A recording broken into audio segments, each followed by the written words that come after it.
This is NTD News Today, live from our NTD Global Headquarters. Here are Stephania Cox and Chris Beers. Hi, I'm Kevin Hogan sitting in for Chris Beers. And to begin the show, FBI Director Christopher Wray will face questions from Congress today over the attempted assassination of former President Trump. Wray is appearing before the House Judiciary Committee to answer questions about the FBI's investigation of the suspected shooter, Thomas Crooks. Lawmakers want to know how the 20-year-old suspect got close enough to wound the Republican presidential candidate. They're also expected to press Wray for details on his motive. This hearing was initially planned as part of routine oversight, but it has gained new urgency following the July 13th shooting in Pennsylvania.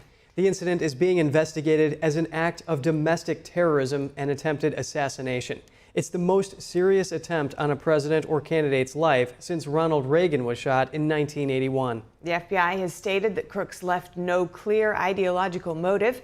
He had photos of Trump, Biden, and others on his phone, and researched the Democratic National Convention and Trump's appearances. Wray's testimony is anticipated to provide the most detailed public account of the investigation to date. We'll tune into the hearing right away, but before that, some updates on the ongoing investigation into the Trump rally shooting. The director of the Secret Service has resigned 10 days after the assassination attempt. It's a move lawmakers from both parties were calling for. During a hearing yesterday, a clearer timeline in the assassination attempt began to emerge.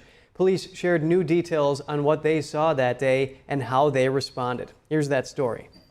The Committee on Homeland Security will come to order. At a hearing in front of the House Homeland Security Committee, Pennsylvania State Police Commissioner gave his version of what happened on July 13th. Colonel Christopher Wray said local officers identified the shooter, Thomas Crooks, and became concerned when they saw him use a rangefinder. He said a member of Pennsylvania State Police inside the command post received the information and relayed it to the Secret Service via text message. On Monday, Secret Service Director Kimberly Cheadle faced harsh scrutiny from lawmakers for failing to stop the attempted assassination. In her testimony, Cheadle said the Secret Service deemed Crooks suspicious about 20 minutes before the shooting. She resigned from her position after she testified to security lapses at the rally. Colonel Paris said 2 emergency service officers left their posts to follow Crooks. Video presented by lawmakers showed the officers would have had a clear view of the position from which Crooks fired at Trump from their original location. Paris said the shooter spent about 3 minutes on the roof before firing 8 shots into the rally. Paris said a police area commander told him the rooftop could be a potential issue 2 days before the rally. He said Secret Service agents told the commander the Butler County Emergency Service Unit would secure the building. During her hearing, Cheadle said the roof was not manned because there were security concerns about it being sloped. Newly released body cam footage from one officer shows Secret Service and law enforcement discussing a sniper who spotted Crooks. They say the sniper sent them a photograph of Crooks before the shooting. All right, so if you go to that window that's open and yell for...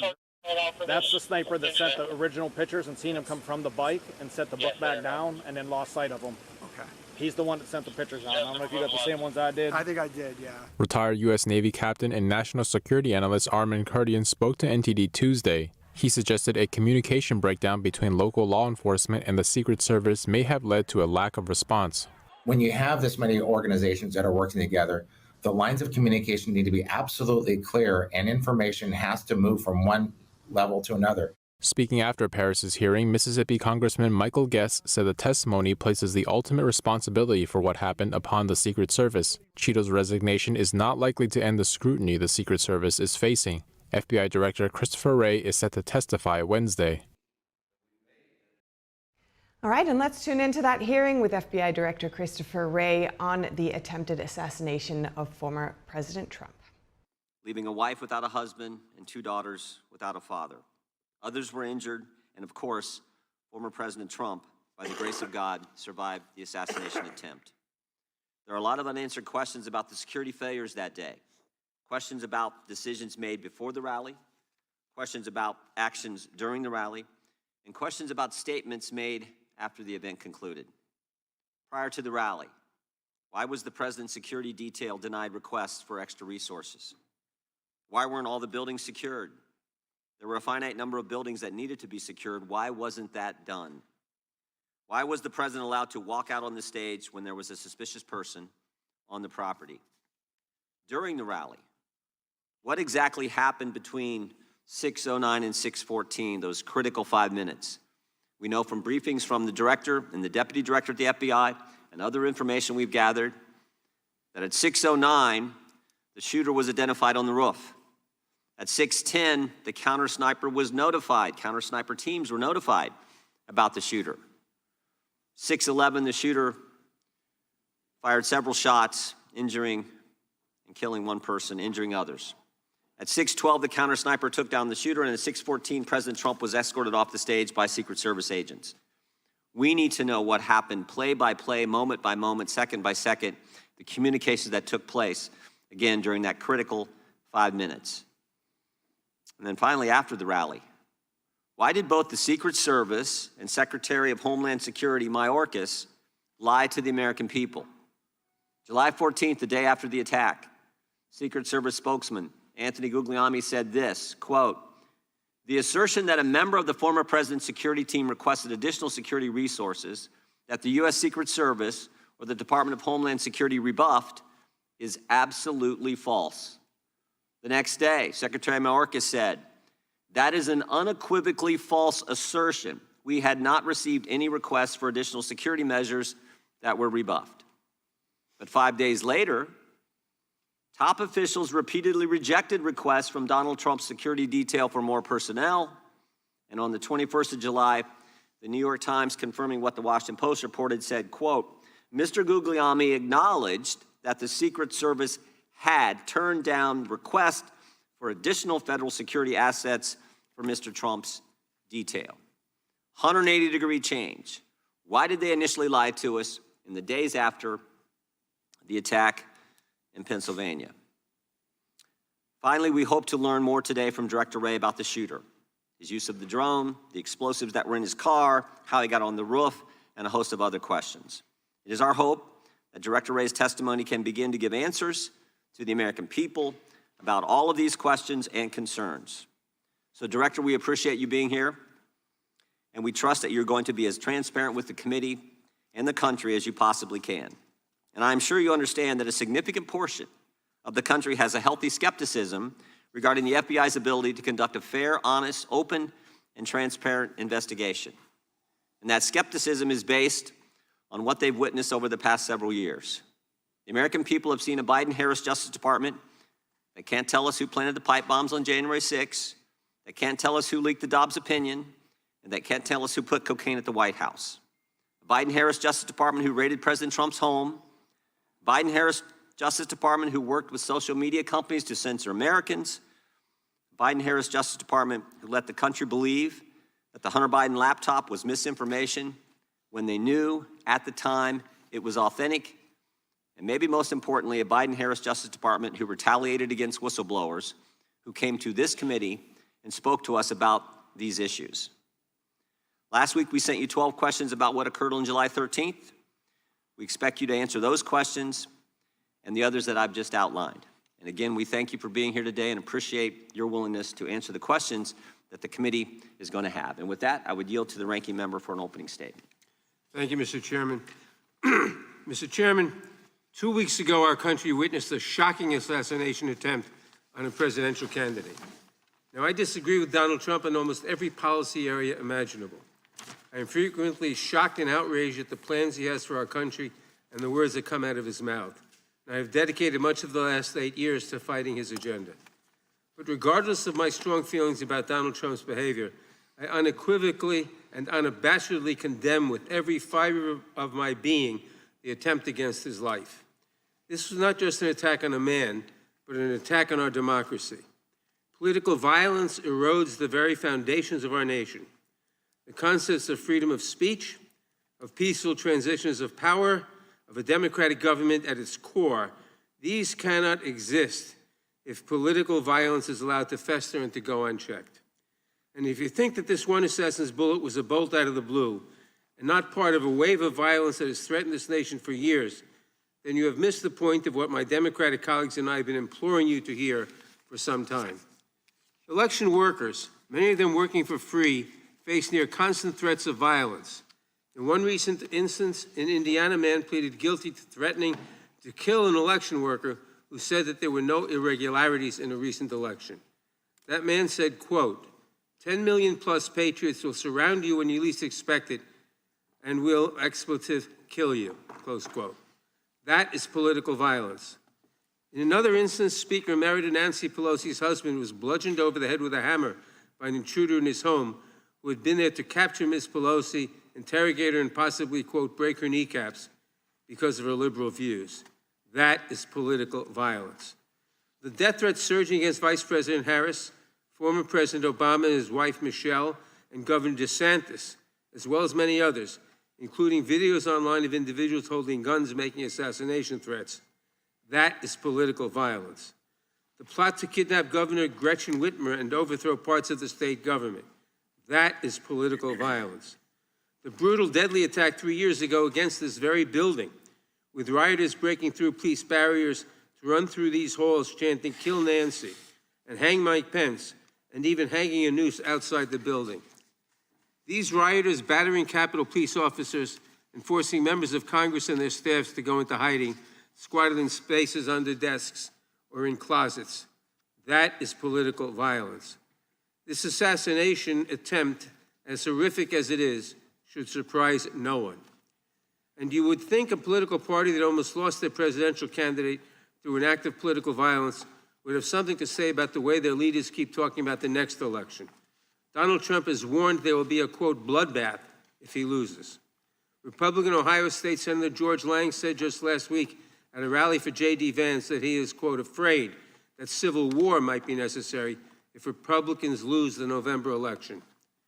President of the right-wing think tank and Project 2025 leader, the Heritage Foundation, Kevin Roberts, said on Stephen Bannon's podcast, quote, "We are in the process of the second American Revolution, which will remain bloodless if the left allows it to be," close quote. Republican former Alaska Governor Sarah Palin said in August of last year of Trump's indictments, "Do you want us to be in civil war? Because that's what's going to happen. We're not going to keep putting up with this. We do need to rise up and take our country back," close quote. I could go on, but it's more and more of the same. And I hear nothing from the other side of the aisle in this room about these statements. Do you support a bloodbath if you don't get the election outcome you want? Do you justify violence if the left does not agree with you? And what exactly has preoccupied this Republican majority while their allies threaten violence to their political enemies, real and imagined? We have chased down baseless conspiracy theories designed solely to influence the 2024 election in favor of Donald Trump. We have spent millions of dollars and thousands of hours of staff time in more than 100 transcribed interviews chasing false accusations against President Biden, supporting an impeachment effort that seemed designed to fail, and hunting for a smoking gun that simply does not exist.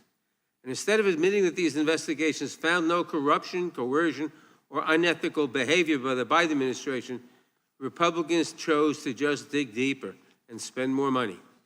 Imagine what could have happened if we had spent these thousands of hours of staff time and those millions of taxpayer dollars addressing even one aspect of the political violence that now threatens our country.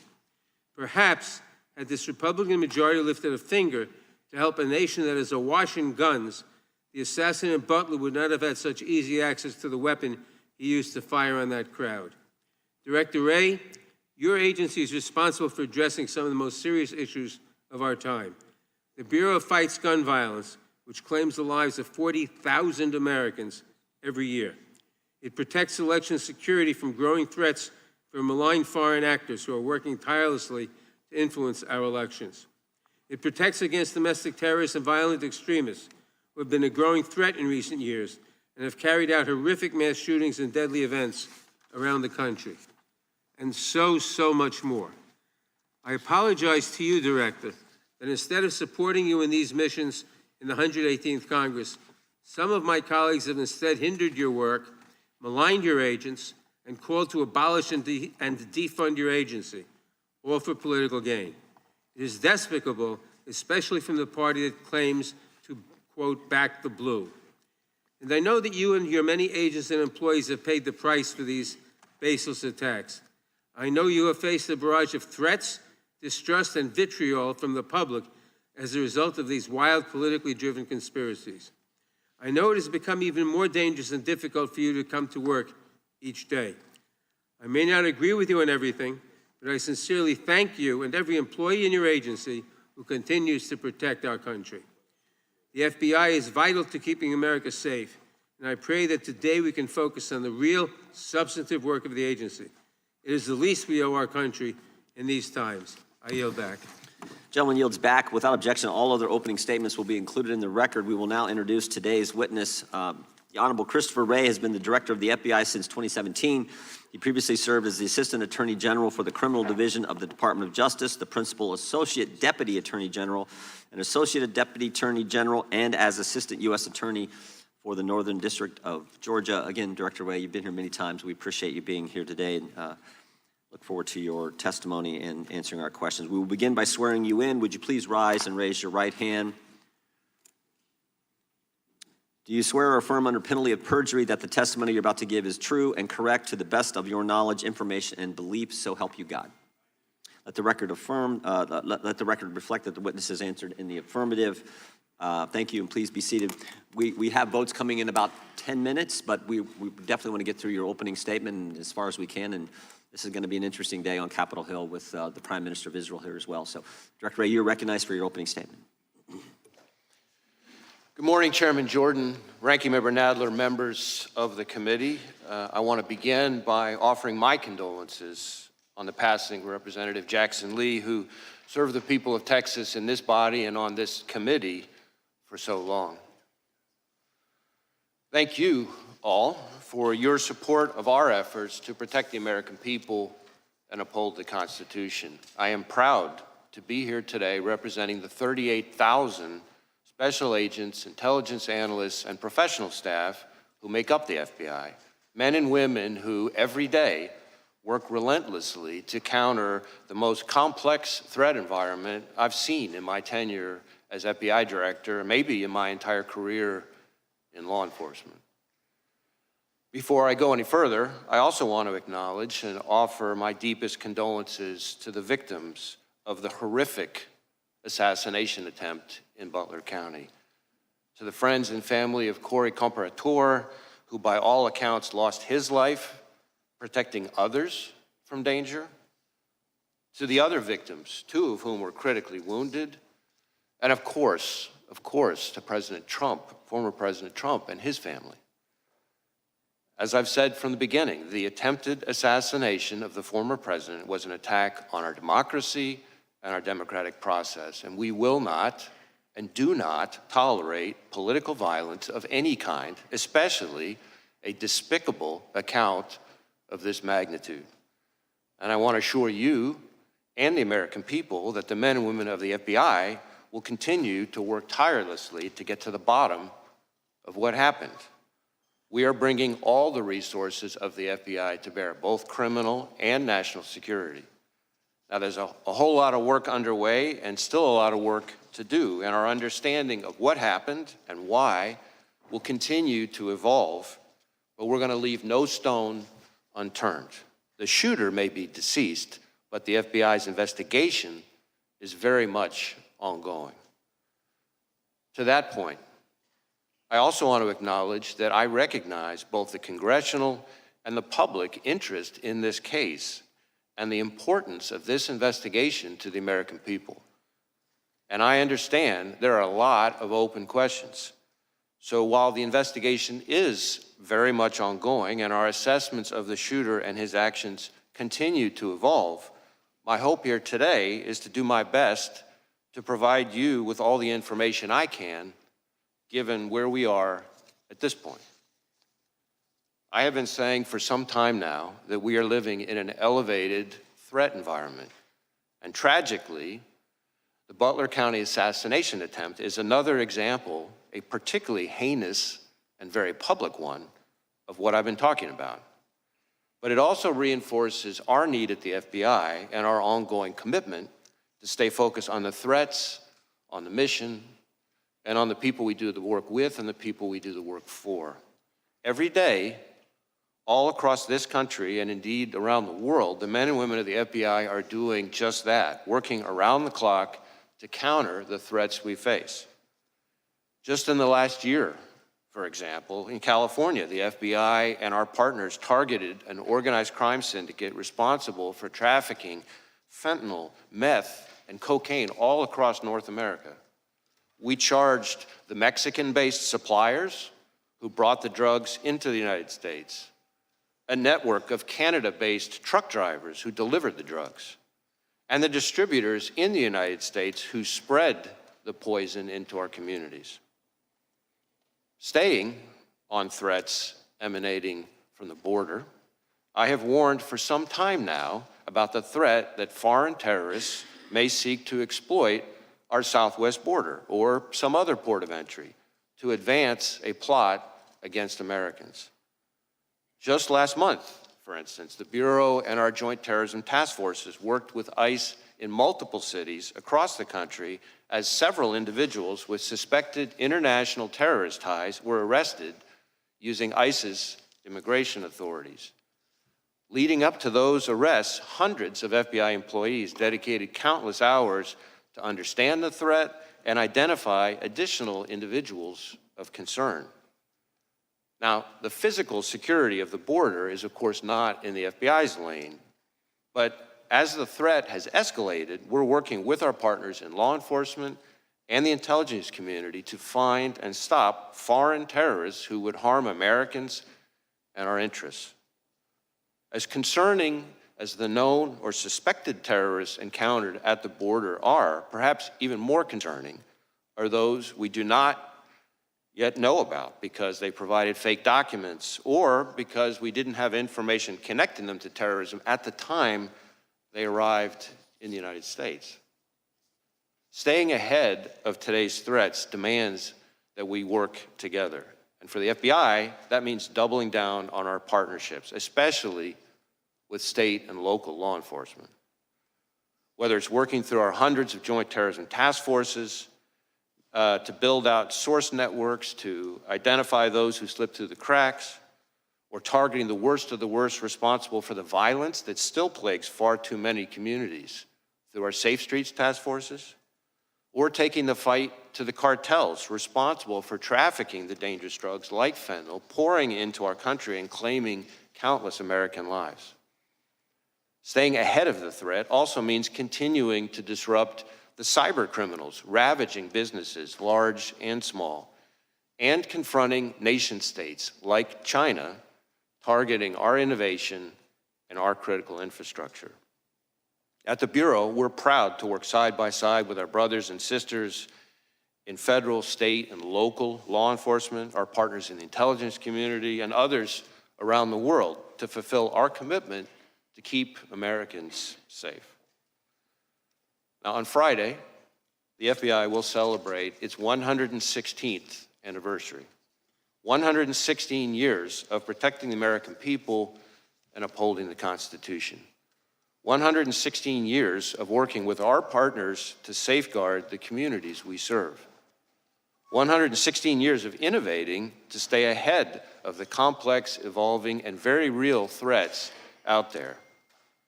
I am proud of the legacy the men and women of the FBI have built and all they have accomplished for the American people.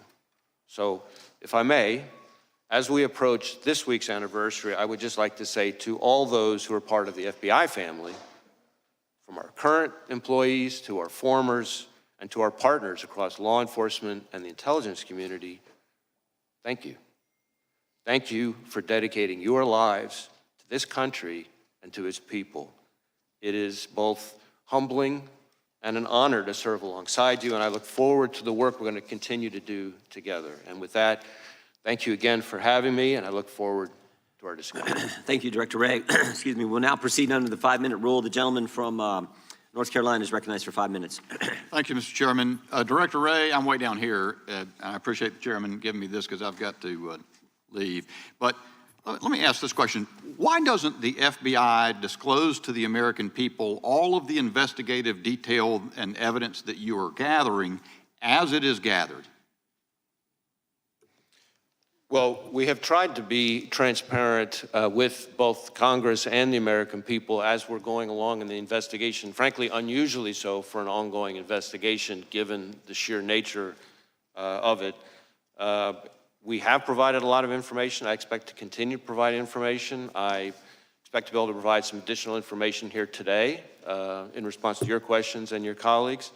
But part of the issue is that, as like in any investigation, as we proceed, facts evolve. Our understanding of what somebody said turns out to have more context that we didn't have before.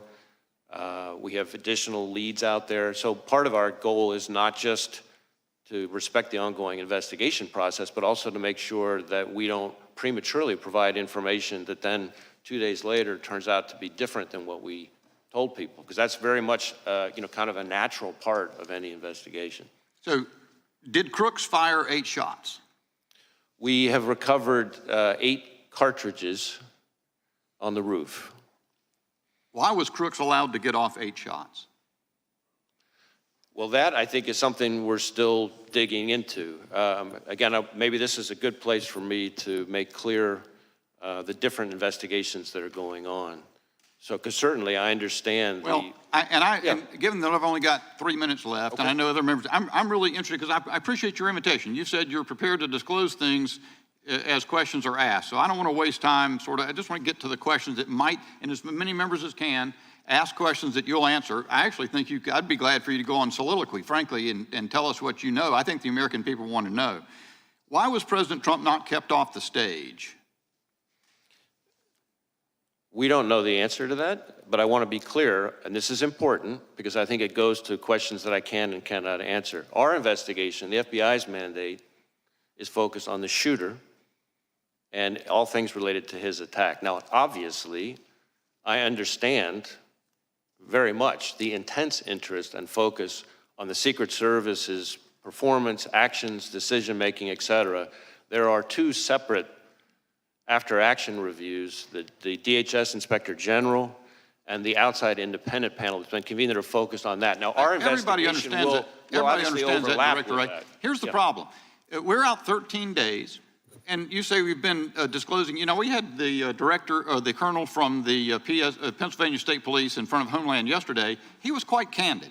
He disclosed to us that Butler Emergency Services Unit personnel were posted into the windows on the 2nd floor of the AGR building, that they left there to go pursue the person that they spotted, Crooks, that they texted a photo of Crooks to the PSP representative in the command center. That information was relayed to the United States Secret Service. They asked that it be texted to someone else.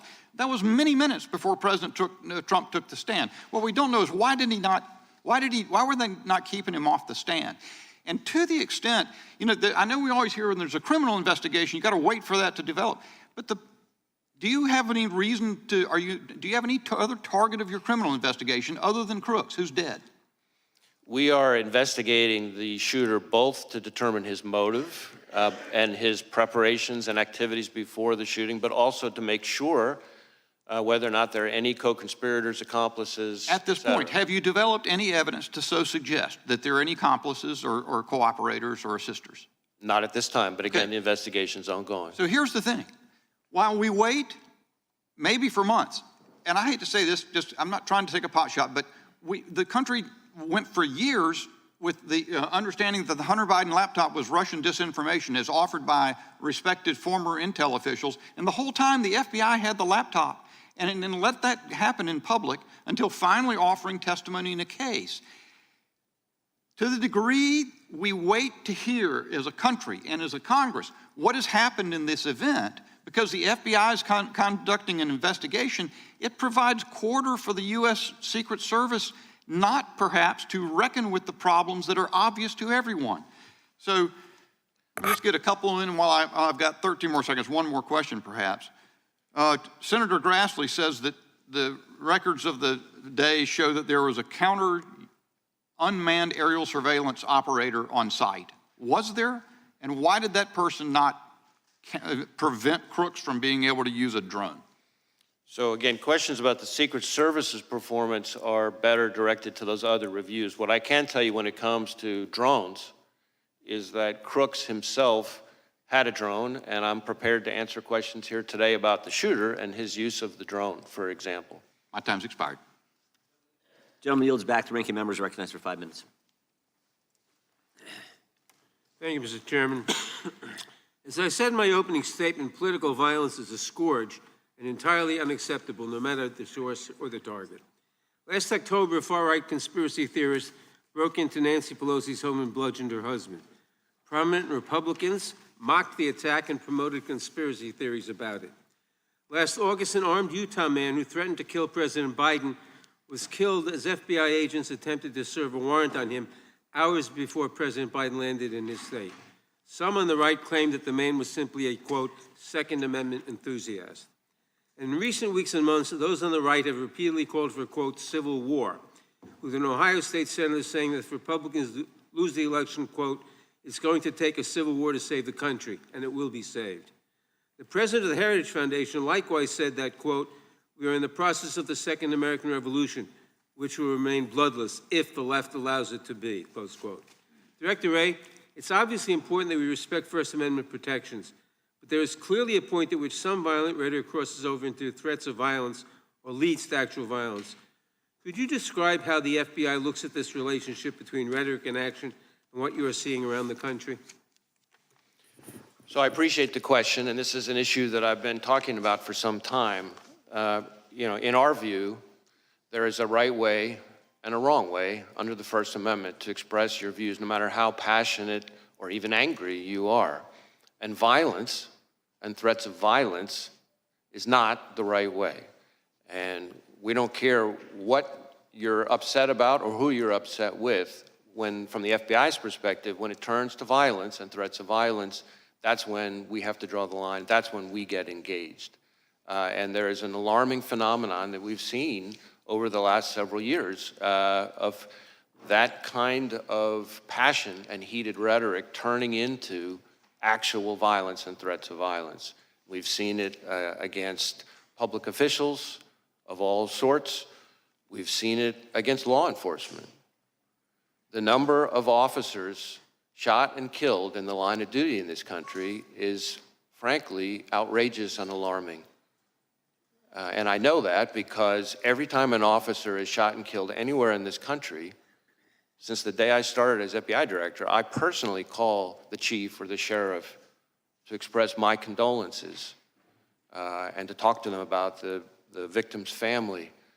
And the number of those shootings that are ambush-related, meaning somebody is targeting law enforcement because they're law enforcement, is particularly alarming. I have made around 400 of those phone calls. It's almost every 5 days that a law enforcement officer is killed in the line of duty. And that is an example of the kind of ways in which passions and heated rhetoric can bubble over into violence. Thank you. Members of Congress, their families, and their staffs have witnessed an alarming rise in threats against them. I appreciate the work your agency has done to investigate and address these threats, but I'm concerned that we do not seem to be stemming the tide. What is the FBI doing to ensure that members of Congress, their families, and their staffs are safe? So we have a very close relationship with the Capitol Police, and we have members of the Capitol Police, for example, who are on some of our task forces. We share intelligence information about things that we're seeing, trends that we're seeing with Capitol Police and others in law enforcement.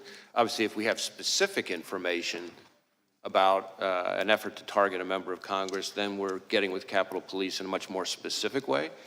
But those are some of the things that we're doing. Thank you. Now, Director, your office is leading the investigation into the attempted assassination of Donald Trump. Republicans in Congress, including members of this committee, have repeatedly called for defunding the FBI. What impact would defunding or even just limiting your funding have on the FBI's ability to conduct this and other investigations? So I understand that there are heated views, opinions about us, just like there are about every institution in today's America, but cutting our funding is incredibly short-sighted, and the people it really hurts are state and local law enforcement and the American people we're all sworn to protect. Thank you. During my remaining time, I want to turn to a different matter. In recent days, Republican members of Congress have attacked presumptive Democratic presidential nominee Kamala Harris as a, quote, DEI candidate, which presumably is code for women and person of color. It's not a new theme for them. In May, Chairman Jordan wrote to you claiming that because of DEI initiatives, the FBI is no longer hiring, quote, the best and brightest candidates to fill the position of special agent.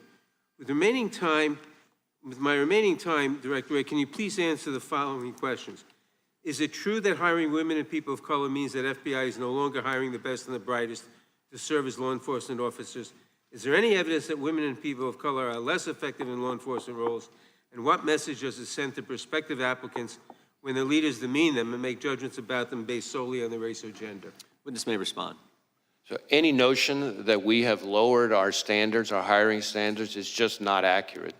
In fact, our standards are as competitive and selective as ever. We have tens of thousands of people applying, and our selection rate is about 3.1%, which is more selective than just about any university in the country.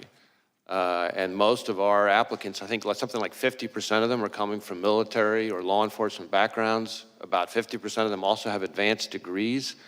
The average age is around 31, which means they're bringing a wealth of personal and professional experience when they arrive. And to suggest that those people, because of efforts related to diversity or anything like that, are less qualified, frankly, is not at all consistent with what I see, having visited all of our field offices and seen these young people in action. I think is an insult to those hardworking men and women who've signed up to dedicate their lives for this country. Thank you, Director. I yield back. Gentleman yields back. Director, let me go back to where Mr. Bishop was. Tell me about the drone. You act like you wanted to fill us in on that. Fill us in. So we have recovered a drone that the shooter appears to have used. It's being exploited and analyzed by the FBI lab. The drone was recovered in his vehicle. So at the time of the shooting, the drone was in his vehicle with the controller.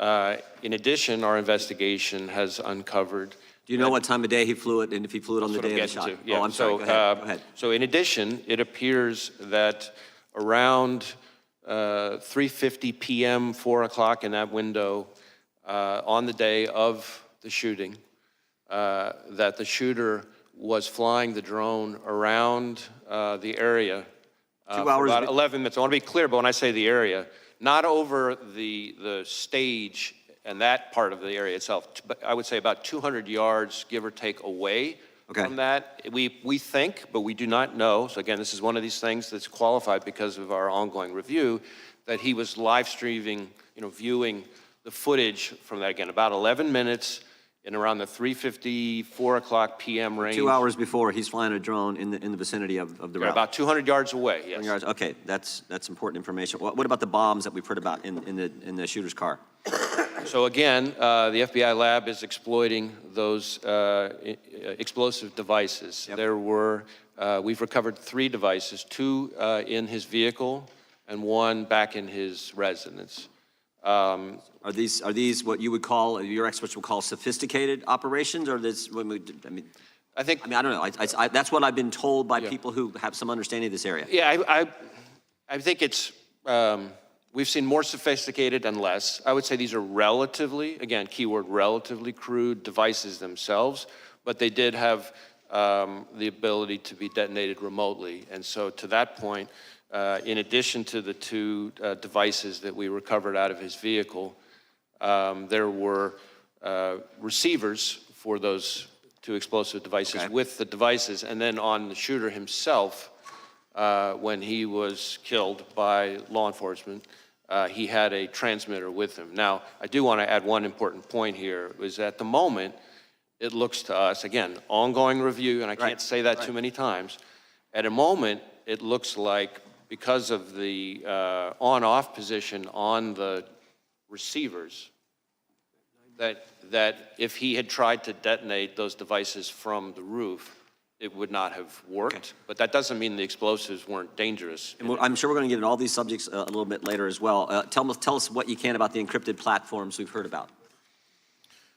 So one of the things that we're drilling into hard with the shooter in an effort to try to learn more about his state of mind, his motive, his ideology, his context, everything else, is to look at all of his devices, any social media accounts he had, et cetera.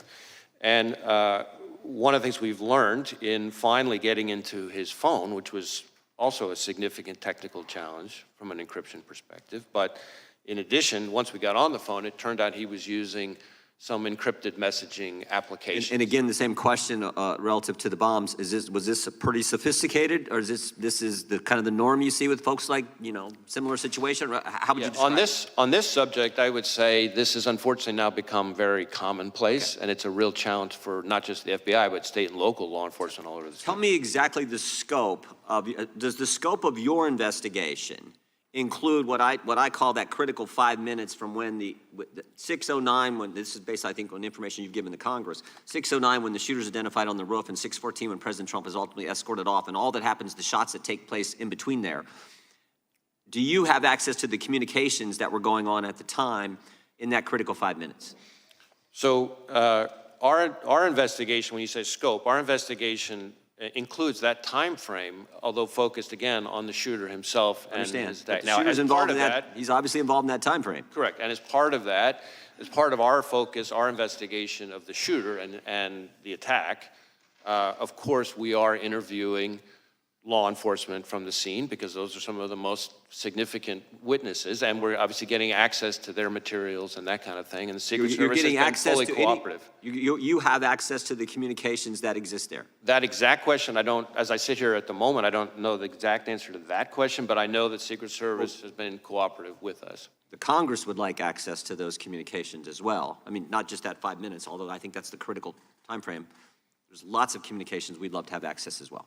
I see my time is up, and they have called votes on the floor. I think there are about 6 minutes left in votes, so the committee will stand in recess until approximately 10 minutes after votes conclude on the House floor.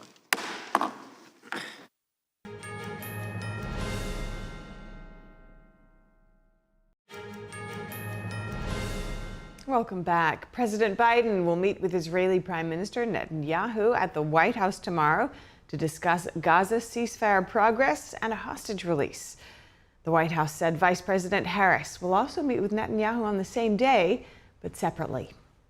Netanyahu will address a joint session of Congress later today. He said he will highlight the importance of bipartisan support for Israel, which he called an irreplaceable ally to the U.S. Netanyahu's visit has sparked controversy. Over 24 lawmakers plan to skip his speech. That's due to concerns over Israel's actions in Gaza. Netanyahu is scheduled to meet with former President Trump at Mar-a-Lago on Friday morning. And at the first rally in her presidential campaign, Vice President Kamala Harris vowed to unite the party. President Biden appeared in public for the first time in 6 days yesterday. He's set to address the nation tonight. NTD's White House correspondent Iris Tao has that story. Just a day after securing enough delegates to clinch the Democratic nomination, Vice President Kamala Harris was holding her first rally in her presidential bid in the battleground state of Wisconsin. She vows to unite the party and win in November. We have doors to knock on, we have phone calls to make, we have voters to register, and we have an election to win. Harris was also touting her fundraising record. She raised a historic $100 million between Sunday afternoon and Monday evening. She also continues to receive high-profile endorsements from Democrats. On Tuesday, the top 2 Democrats in Congress endorsed Harris after initially hanging back. So now that the process is played out, from the grassroots bottom up, we are here today to throw our support. We're going to win the House. We're going to elect Kamala Harris. Meanwhile, Republicans continue to take aim at the administration's record on the border and inflation. But House Speaker Mike Johnson on Tuesday emphasized that they're focused on contrasting policies, not personalities. This is not personal with regard to Kamala Harris, and her ethnicity or her gender have nothing to do with this whatsoever. This is about who can deliver for the American people and get us out of the mess that we're in. And all this is as President Biden appeared in public for the first time after self-isolating for the past 6 days in Delaware for COVID. Biden returned to the White House and told reporters that he was feeling well. His doctor says Biden is now testing negative for COVID and that his symptoms are all gone. Biden also announced on X that he would address the nation from the Oval Office on Wednesday at 8 p.m. Eastern Time. He said he would talk about, quote, what lies ahead and how I will finish the job for the American American people. This Thursday, Biden will meet with Israeli Prime Minister Benjamin Netanyahu here at the White House. But former President Trump also announced that he too would be meeting with Netanyahu, though on Friday at Mar-a-Lago. Trump said he would talk about his, quote, peace through strength agenda, which he said was the theme of his calls with Ukrainian President Volodymyr Zelensky and other world leaders in recent weeks. Reporting from the White House, Iris Tao, NTD News. And former President Trump says he's willing to debate Vice President Kamala Harris. Trump said yesterday he'd be willing to commit to multiple debates. He says debating is important for a presidential race. The GOP nominee added that he has not yet agreed to any specifics. And supporters of Vice President Kamala Harris gathered in Milwaukee for the presumptive nominee's first campaign rally. Those in attendance yesterday shared their thoughts on Harris as a presidential candidate.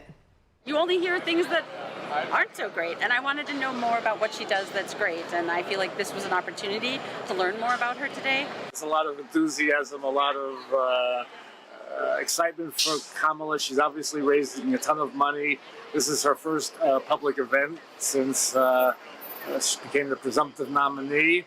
She's a candidate for the Teamsters because she's a real person. She touches us, she recognizes us, and she understands the Teamsters and union members and unions. Well, I am warming up to it. I mean, I really am going to miss Joe, but they together have a great record. What excites me to the Harris campaign has been her presence in the administration, Biden's administration, and her independence to have a voice for working families, especially women. When she came up, it was great to hear of all the jobs she's done from the beginning and how capable she would be as president because of all of the experience that she's had in the legal system. I wish she would have spoken for a little bit longer, just because I think that would have just been another opportunity to get to know her. A new poll sheds light on a race rocked by President Biden's sudden departure, with Vice President Kamala Harris picking up the reins. In the NPR PBS News Marist College poll released yesterday, Trump leads Harris 46 to 45%. 9% are undecided. Independents break 46% for Trump to 32% for Harris. 21% are undecided. In a multi-candidate field, Harris and Trump tied at 72%, while independent candidate Robert F. Kennedy Jr. received 7%. In a Reuters Ipsos poll conducted this week, Harris opened up a 2-point lead over Trump. Harris led Trump 44% to 42% in the national poll. That's within the 3% margin of error. The Trump campaign says the money President Biden raised for his re-election campaign shouldn't transfer to Vice President Kamala Harris. They're now taking the matter up with the Federal Election Commission. An official with the Trump campaign filed a complaint with the regulatory agency yesterday. The complaint argued against transferring $91 million raised for Biden. They say if the money is given to Harris, it would be the biggest violation in the history of the Federal Election Campaign Act of 1971. Some campaign finance experts say Harris could use the money because it's registered for both the president and the vice president. An FEC spokesperson refused to comment on the matter. They cited the agency's policy on not discussing enforcement issues.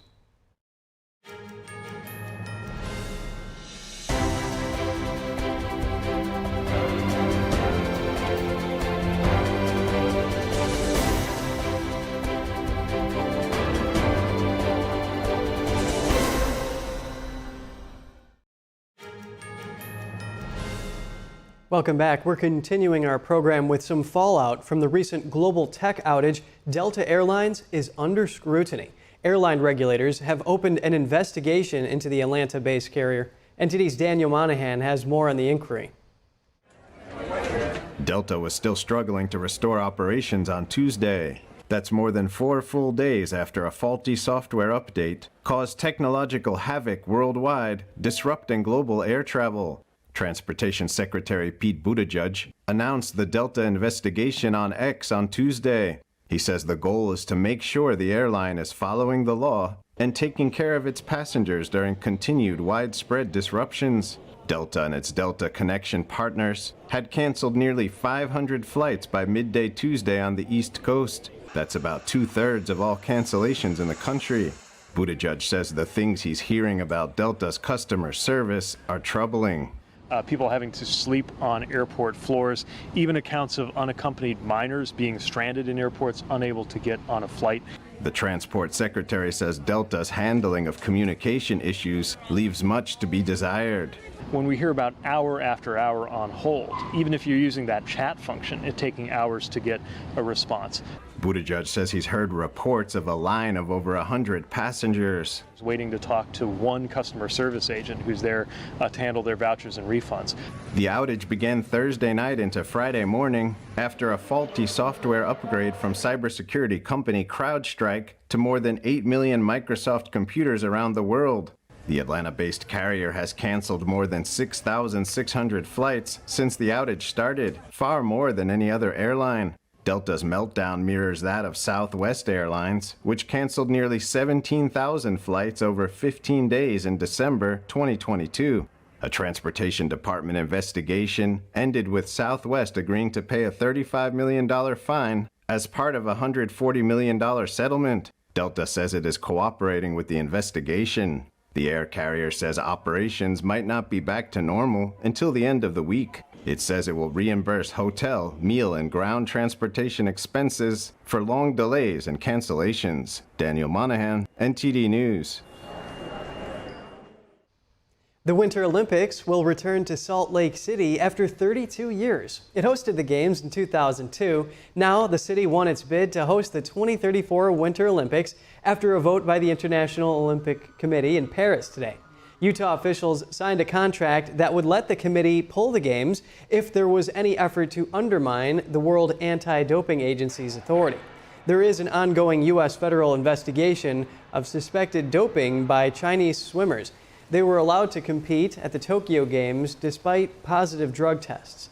The World Anti-Doping Agency accepted Chinese explanations for the tests, and U.S. officials are now investigating that decision. Salt Lake City plans to reuse all the facilities from the 2002 Games. Organizers estimate the city will spend about $4 billion to host the Games. Salt Lake City will be just the fourth city or region to host the Winter Games twice.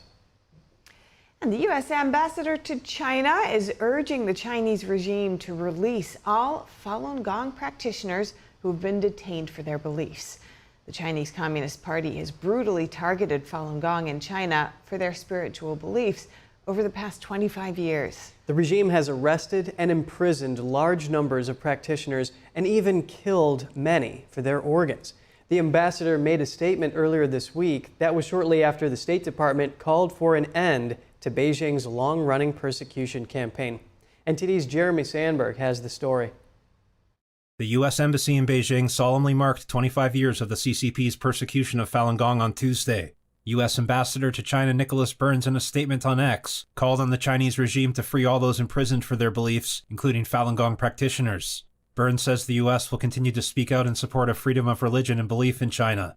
Falun Gong, also known as Falun Dafa, is a meditation practice based on truthfulness, compassion, and forbearance.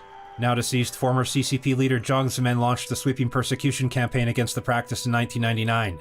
An estimated 70 to 100 million people in China were practicing Falun Gong at the time. Millions of practitioners have been imprisoned or put in labor camps and other facilities since then. The Falun Dafa Information Center says hundreds of thousands of practitioners were tortured and untold numbers killed. Data collected by Minghui shows Chinese courts sentenced nearly 220 people to prison or other forms of abuse for practicing Falun Gong so far this year. The US-based website tracking the persecution believes the real number is much higher, given how hard it is to get information out of China. An independent tribunal in 2019 found detained Falun Gong practitioners are prone to becoming victims of the Chinese regime's state-sanctioned forced organ harvesting. The China tribunal concluded organ harvesting had taken place in China for years on a significant scale, with Falun Gong practitioners as the main source of organs. More than 130 lawmakers from 15 countries urged the CCP to immediately stop the ongoing persecution in a joint statement this week. The statement calls for the Chinese regime to unconditionally release all detained Falun Gong practitioners and other prisoners of conscience. Meanwhile, the Falun Gong Protection Act is in the process of being read in the Senate after passing in the House. Jeremy Sandberg, NTD News. And President Biden will address the nation from the Oval Office today at 8 p.m. Eastern. That's regarding his decision to drop his 2024 Democratic re-election bid. Biden wrote on X that he'll speak on what lies ahead and how he'll finish the job for the American people. NTD will have live coverage of the Biden speech tonight at 8 p.m. Eastern. We're going to head to a short break, but stay tuned for that in a moment.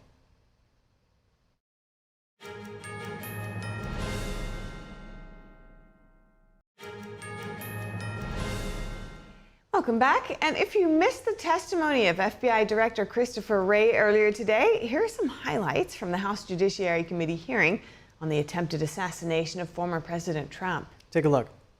Chairman, this room and our hearts feel a little emptier today as we mourn the loss of our dear friend and colleague, Sheila Jackson Lee. In the nearly 30 years that I've served with Sheila on the Judiciary Committee, I witnessed her boundless energy, her courage, and her character as she lent her voice and her legislative talents to nearly every issue that came before this committee. Whether it was advocating for just and humane immigration reform, working to protect voting rights and preserve our civil liberties, or delving into the technical details of administrative law and intellectual property, Sheila was always at the forefront of our work. Sheila made perhaps her greatest mark serving as the chair and later ranking member of the Crime Subcommittee. In this role, she worked in a bipartisan fashion to reauthorize the Violence Against Women Act and to protect victims of trafficking, among many other successes. She was also a leader on such issues as sentencing reform, gun safety, police accountability, and racial justice.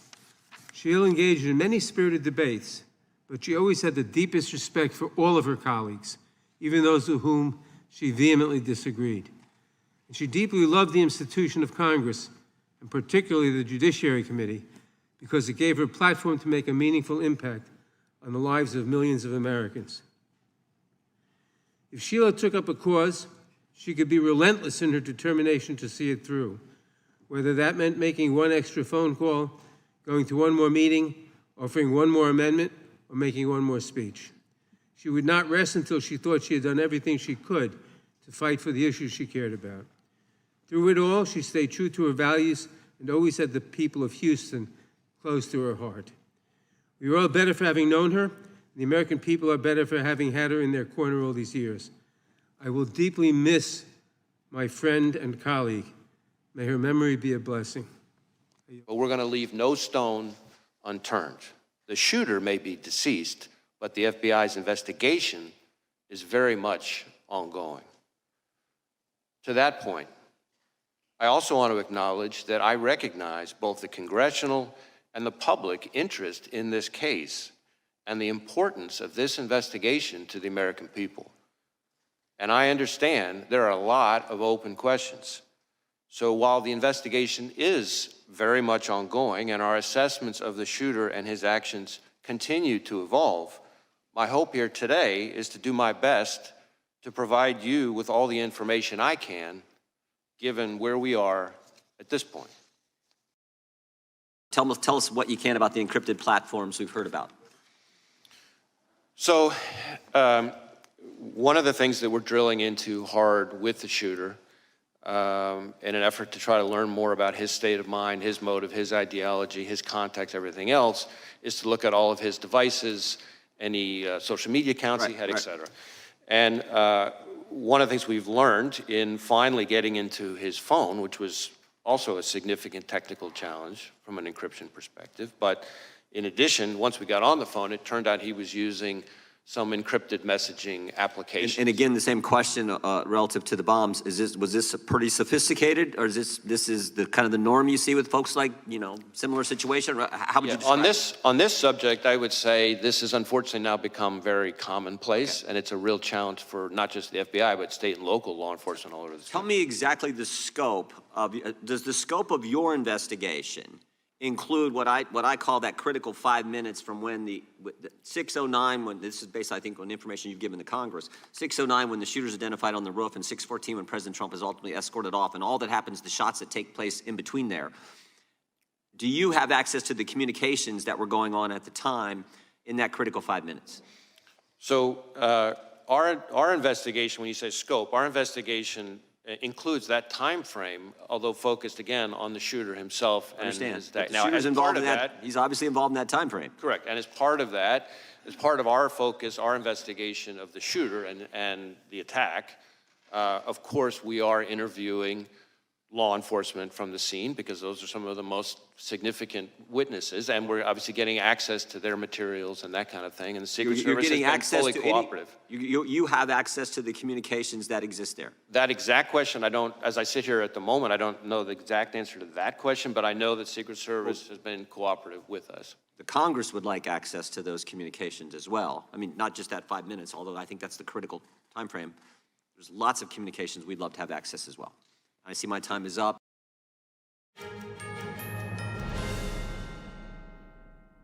Session has resumed for this hearing, so we're going to tune right back in and watch live this hearing examining the FBI's investigation of the presumed shooter of the attempted assassination of former President Trump. Check it out.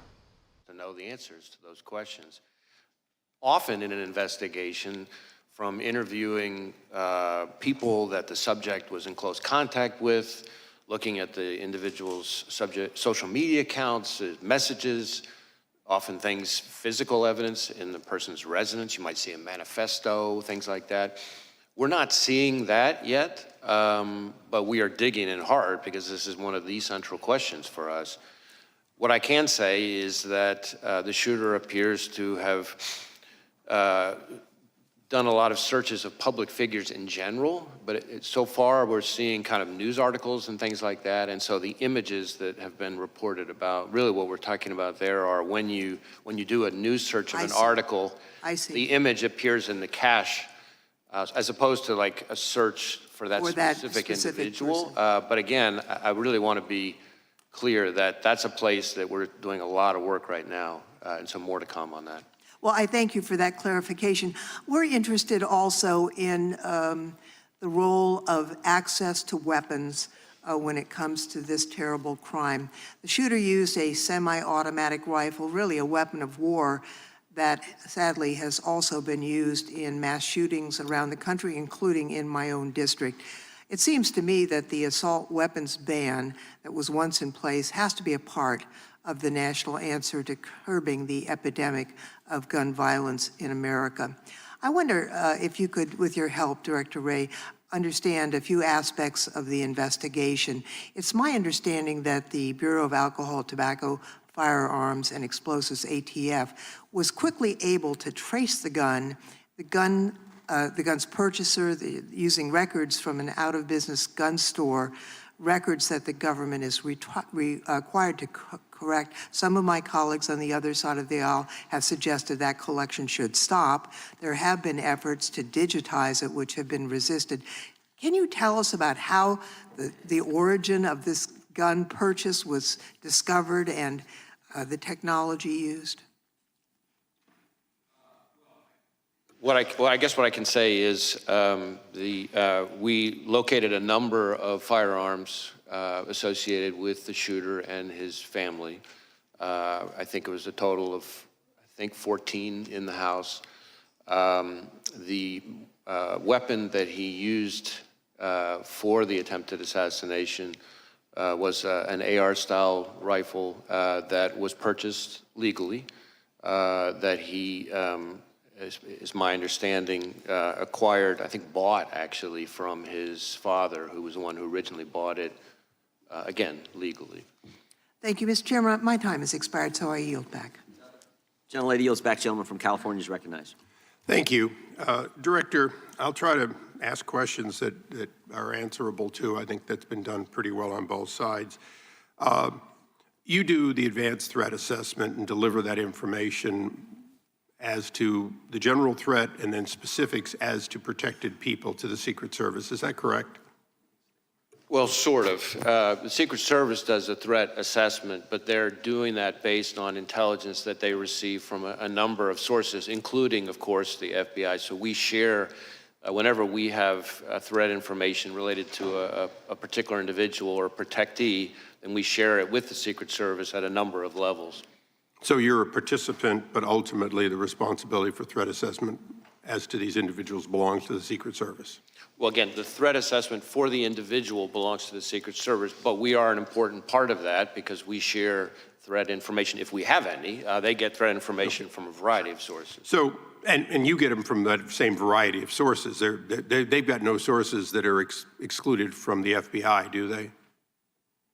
Well, I don't know. I'm not aware of any that are excluded from the FBI, but they may receive information that comes directly to them that didn't come to us. Sure. Okay. Director, do you believe that former President Trump was a high-risk threat under your assessment? Well, I believe that former President Trump, really, frankly, like any president or former president, is a very high-profile figure and attracts a lot of, unfortunately, of the kind of threats we've been talking about. It's fair to say, not on a scale of 1 to 1,000,000 with little nuances, but on a scale of 1 to 10, President Trump's risk was very similar to a current president, very similar to, because he was the presumptive nominee and leading in the polls and so on, that he was a high risk by any standard. Is that correct? Certainly, there's a reason why he has so much protection around him. Okay, Robert F. Kennedy Jr., the son of assassinated senator and the nephew of an assassinated president, would you say he was also, as a presidential candidate, at significant risk? Again, I think any presidential candidate raises some level of risk. It might vary from candidate to No, but it's clearly a risk. Okay. In a nutshell, the day before this attack, President Trump was documented not to have gotten on multiple occasions from the Secret Service what they asked for. The day after, it looks like they're getting more. The day before, RFK had been denied by the president multiple times, Secret Service protection. The day after, he now has it. So now my question is the actions of a 20-year-old with a lone gunman on a roof sufficient to change the risk assessment in your mind for President Trump and RFK, or are we just realizing the threat that was always there and being more appropriate in matching it? And I know that's a little vague, but you've been at this for a long time. Hindsight is 20/20. Now that we have hindsight, is it fair to say that giving Robert F. Kennedy Jr. security, upping the security, including drones, overhead support for the president, former president, these are all things that in hindsight should have been done the day before? Well, let me try to answer your question this way. Of course, as I said, the assessments of the level of security to be provided to individual protectees. No, I understand it's a Secret Service decision. But what I would say to you is that, and I've been saying for quite some time, including in front of committees of this Congress, that we are in an elevated threat environment, and we have been for some time. And that comes from a variety of quarters. It is, quite frankly, a dangerous time to be a prominent public official. In regards to that, the other side has spent a lot of time talking about what people on the right have said. But there was an attempted assassination on a Supreme Court justice. We have had the highest-ranking senator on the other side of this body saying that there were actions, that they were accountable. We have had multiple members of Congress in both the House and the Senate berating the character of members of the Supreme Court as a result of their decisions made, both, sometimes 6-3, sometimes unanimous, whatever. Are those comments, not any one of them, but are those comments and the generation of that sort of, oh, this guy's bad for democracy, this Supreme Court justice is a threat to democracy, is that the kind of thing that raises the threat level, and would you caution against that? Well, I do believe that we've seen an increase in threats of violence, which again, that's the FBI's lane, not rhetoric, no matter how despicable or heated it is, but violence and threats of violence. We have seen an uptick in threats towards judges, among other prominent public officials, including, as you say, a case that we helped investigate involving a threat to a sitting Supreme Court justice. An attempt. An attempt. Yeah, thank you. Right. And I think it's a reflection of a broader phenomenon that we are seeing in this country where people, again, very passionate, I respect that, very angry, I respect that, But there's a right way and a wrong way to express yourself when you're angry. And violence and threats of violence just can't be it. And that's where we fit in. It's not my role as FBI director to call out particular people's rhetoric. There's a place for that, but that's not my role as FBI director. But when it turns to violence and threats of violence, that has to be treated as unacceptable, and that's the way we look at it. Thank you, Mr. Chairman. I yield back. Director, when did the FBI learn that Iran was threatening President Trump's life?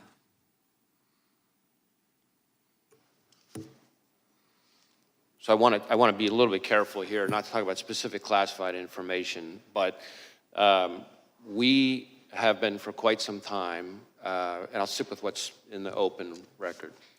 We, for some time, and I in particular for some time, have been calling out the efforts by the Iranian government to attempt to retaliate for the killing of Soleimani by going after current or former prominent U.S. officials, and we've even had an indictment against it. And I think that we need to recognize the brazenness of the Iranian regime, including right here in the United States. And I expect that we're going to see more of it, and I expect there'll be more coming on that. I'm not aware of any threat information related to protectees that wasn't, passed in a timely way, but I can't really get into specifics here. It's the minority's time here, but I just felt that was a question the committee needed to understand, and it sounds like you've known that for a long time, and that information was conveyed to the Secret Service?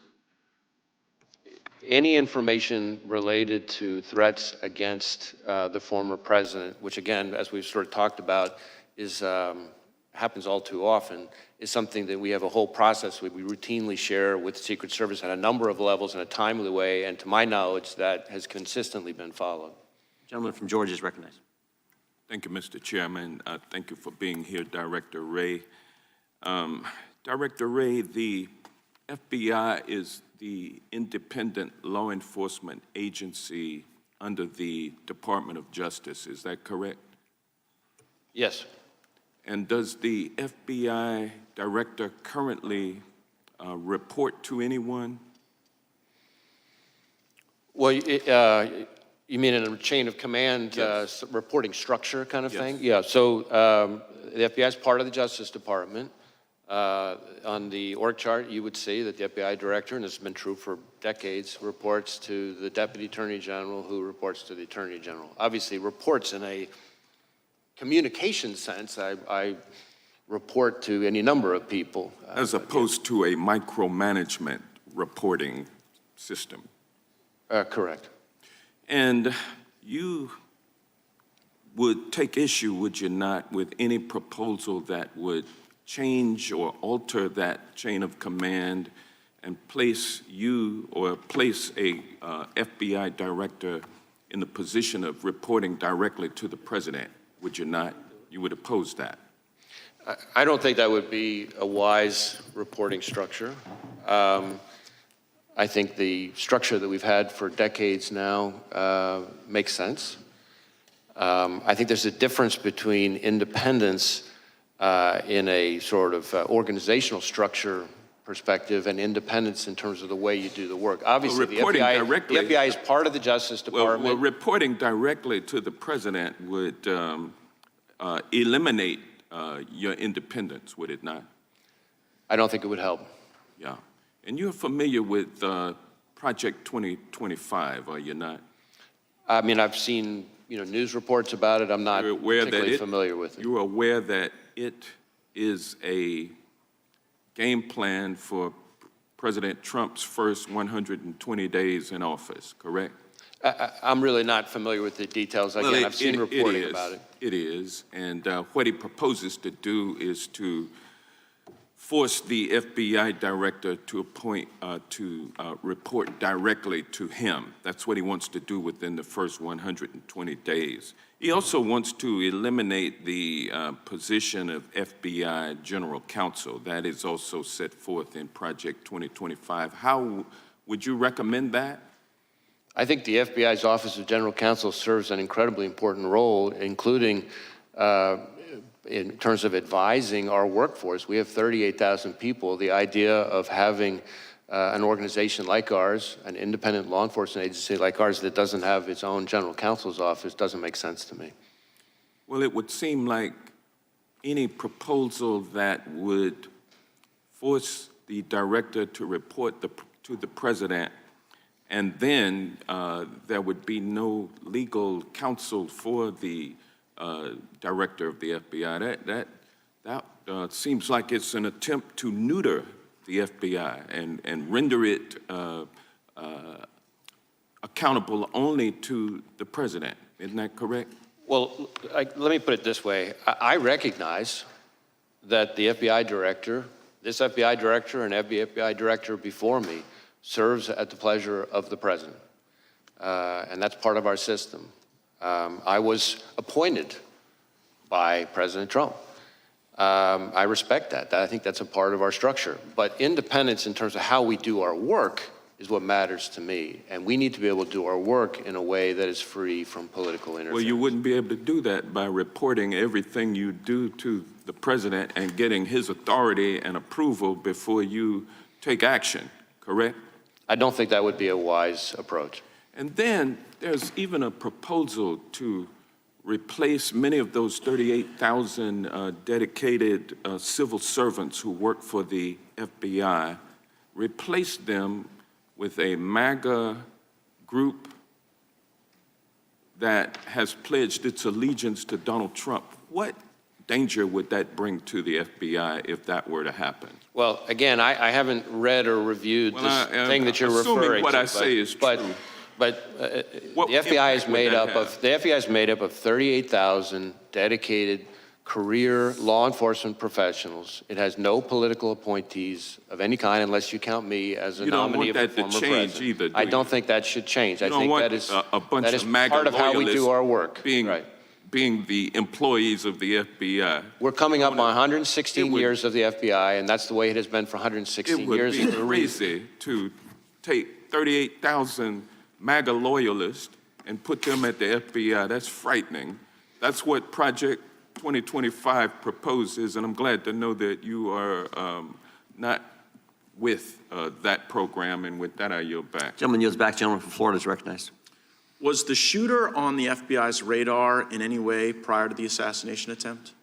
We did not have any information about the shooter. He was not in our holdings before the shooting. No communication in any chat rooms, no CIs or confidential human sources have any interaction with? No, we've run a thorough search for the subject through all of our holdings, and he was not in them anywhere. Were there any FBI agents or informants present at the Trump rally in Butler? Not to my knowledge. And Mr. Jordan was talking to you about Iran. Were law enforcement resources diverted from the protection of President Trump to John Bolton as a consequence of concern that Mr. Bolton might have been the target of Iranian malign efforts? That's really a Secret Service decision. I don't know the answer to that. That's really something they would know better. What I can tell you is that there are a number of individuals. You mentioned one who we've brought a case, a specific criminal case for the Iranians targeting for assassination. But how the are you going to get that answer to us? Whether or not resources were diverted from Trump to Bolton? Is that just going to be part of your review? I think that's going to be part of the reviews by the Inspector General. The Inspector General for DHS, right? Of DHS, right. and the outside panel. And I think that's an important point, because the Inspector General for DHS has really fallen out of favor with the administration, because he's been pointing out all the problems on the border with Mayorkas and Biden, and we're always kind of worried that they're about to fire him, which would be a really bad idea now that this role that you've identified is so critical. Be a bad idea to fire the IG for DHS during the pendency of this, right, Mr. Director? I don't think that would be a good idea. I'm with you on that. So I want to zoom out a little bit. How often do you brief President Biden?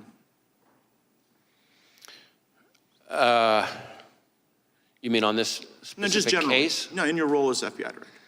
I mean, I don't know that I could give you a number. Is it like weekly, monthly, daily?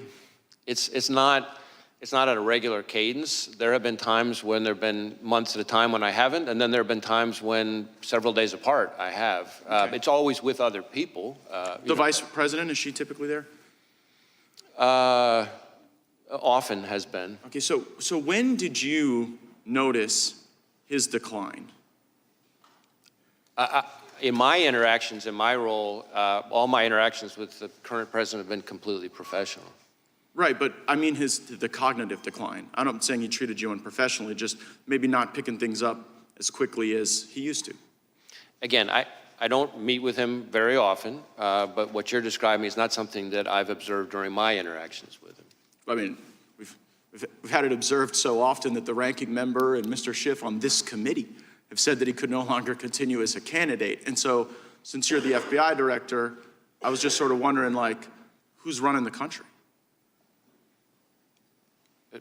Like if something bad happened, you'd have to go brief President Biden about it right now? God forbid? And on any number of occasions, I have briefed the president, and as I said, those briefings have all been uneventful and unremarkable.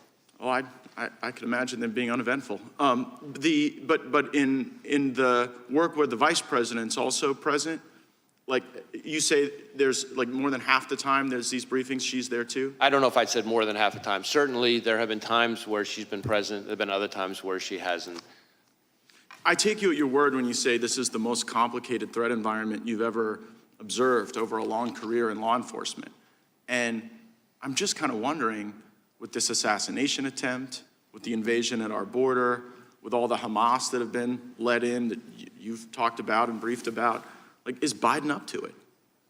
And if he's not up to it, and you're a guy who's been regularly briefing him, like, who's been in on this conspiracy to hide the real Joe Biden from all of us for years? It never occurred to you that this guy wasn't up to it in all these briefings you did? As I said, my briefings with the president have all been completely fine. Were they between 10 a.m. and 4 p.m.? He's asked questions. There hasn't been anything of note in the area that you're talking about. Yeah, did you ever have to brief him before 10 a.m. or after 4 p.m.? We hear those are as good hours. I certainly, times that I have briefed have included outside those hours. Right, okay. I just, I think the American people want to know how we got to this point with someone who's so diminished his own party has basically put him out to pasture. And since you had close proximity and the vice president had close proximity, I'm just kind of wondering if you were being straight with all of us about how things were going with him. I guess we'll have to figure that out. You can count on me to be straight with you, sir. We'll see. Gentleman yields back. Gentleman from Tennessee is recognized. Thank you. Firstly, I'd like to recognize, unfortunately, the fact that our colleague and my colleagues side by side made for many, many years in this committee, Sheila Jackson Lee, is no longer with us. She was a great member and a force for America, and her loss is felt and it's great. Secondly, I'd like to say to the FBI director that there were some remarks made when you were introduced, preemptory remarks saying that people don't have great faith in the FBI and et cetera, et cetera, et cetera. I have great faith in the FBI, and I think most of us on this side of the aisle do. And we appreciate your work and appreciate your being here. Some on the other side of the aisle have cast aspersions upon the FBI and upon law enforcement.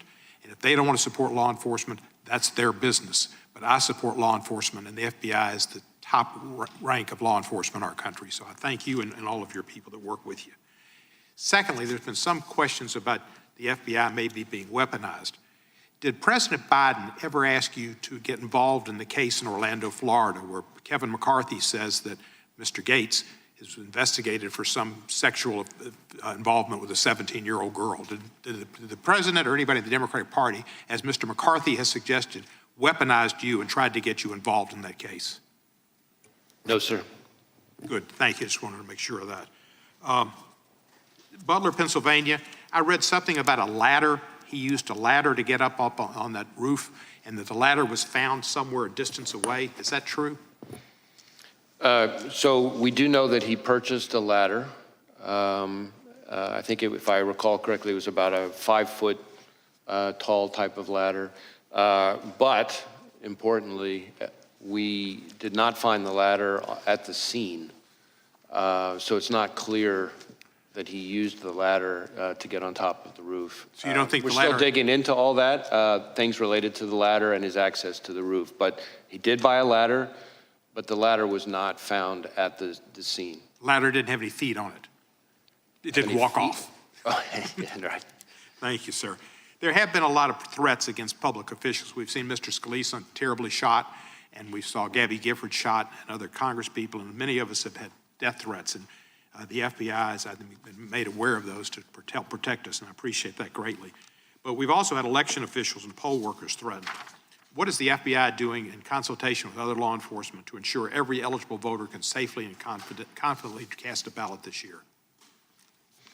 So when it comes to threats to election workers in particular, we participate in the election threats task force that DOJ set up.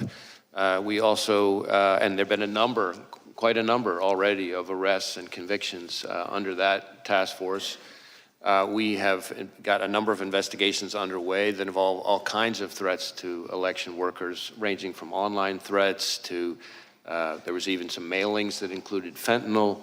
So there's been a number of types of threats to election workers. And these are, after all, people who are putting in their own time for the good of the country to try to help us have a functioning democracy. And so the idea that they would be targeted with violence is just outrageous. We are sharing information with election officials about things to be on the lookout for. We have election crime coordinators in all 50 states. You'll be prepared for Election Day with additional, FBI will be looking out for. Yes. Thank you, thank you. Jeffrey Epstein, been in the news a lot lately about involvement with certain people high in politics involved. Did the FBI conduct the raid on his townhouse in New York when he was incarcerated in New York? There was a raid on his East Side townhouse. Well, I don't know about a raid. I know we executed a number of searches in the course of our fairly extensive investigation related to Mr. Epstein. Can you tell me, during that search, if you came across and have within the possession of the FBI tapes of him with other individuals that he might have taken in, people in compromising positions? Yeah, I don't know that there's anything I can share related to that. I can see if there's information we could provide and maybe get back to you on it. If there were tapes of people in prominent positions, friends of his he posed for pictures with, possibly in compromising positions, it would be, the public, I think, has a right to see those. Well, I mean, how we handle evidence recovered in a criminal investigation has all kinds of rules that apply to it. I recognize the intense public interest in the subject, but we'd have to follow our rules. But I'm happy, like I said, I'm happy to follow up with my team on it. Thank you, sir, and I appreciate your service, and thank you for being here today. Gentleman, yield the last 5. The chair now recognizes the gentleman from Arizona. Thank you, Mr. Chairman, and thank you, Director Wray, for being here. How many shots did the shooter fire? Well, we know that he fired at least 8 because we recovered 8 cartridges on the roof. Okay, and are all the cartridges and the unspent bullets, have they been, you know how many there are? You've accounted for all of those? We yeah. We believe we have. Again, there was lots of work still ongoing, but yes, we believe we have accounted. And did the recovered shells, the cartridges, match the shooter's rifle? My recollection is yes. Okay. And you conducted analysis that confirms that? Well, we work with ATF, but yes, so some of the work has been divided up. But. And how many shells casings were recovered from the location of the counter snipers? I'm sorry, I couldn't hear the last part. From the counter snipers location? That I don't have the answer, at least here at my fingertips. Okay. Did the blood and tissue pattern of the shooter, did it match the stories or the witness testimony that you've heard so far?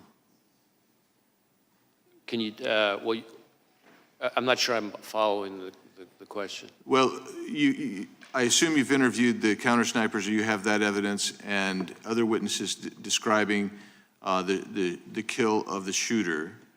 And I'm wondering if the blood and tissue and brain matter is consistent with the testimony that you're receiving. In other words, is the physical... In terms of the manner of death? Exactly. Is the physical evidence consistent with where the shot from the counter sniper took place? Yeah, so the autopsy is being handled by, as is not unusual, the state authorities. My understanding is thus far, I don't think it's fully complete, which is not, again, not totally unusual.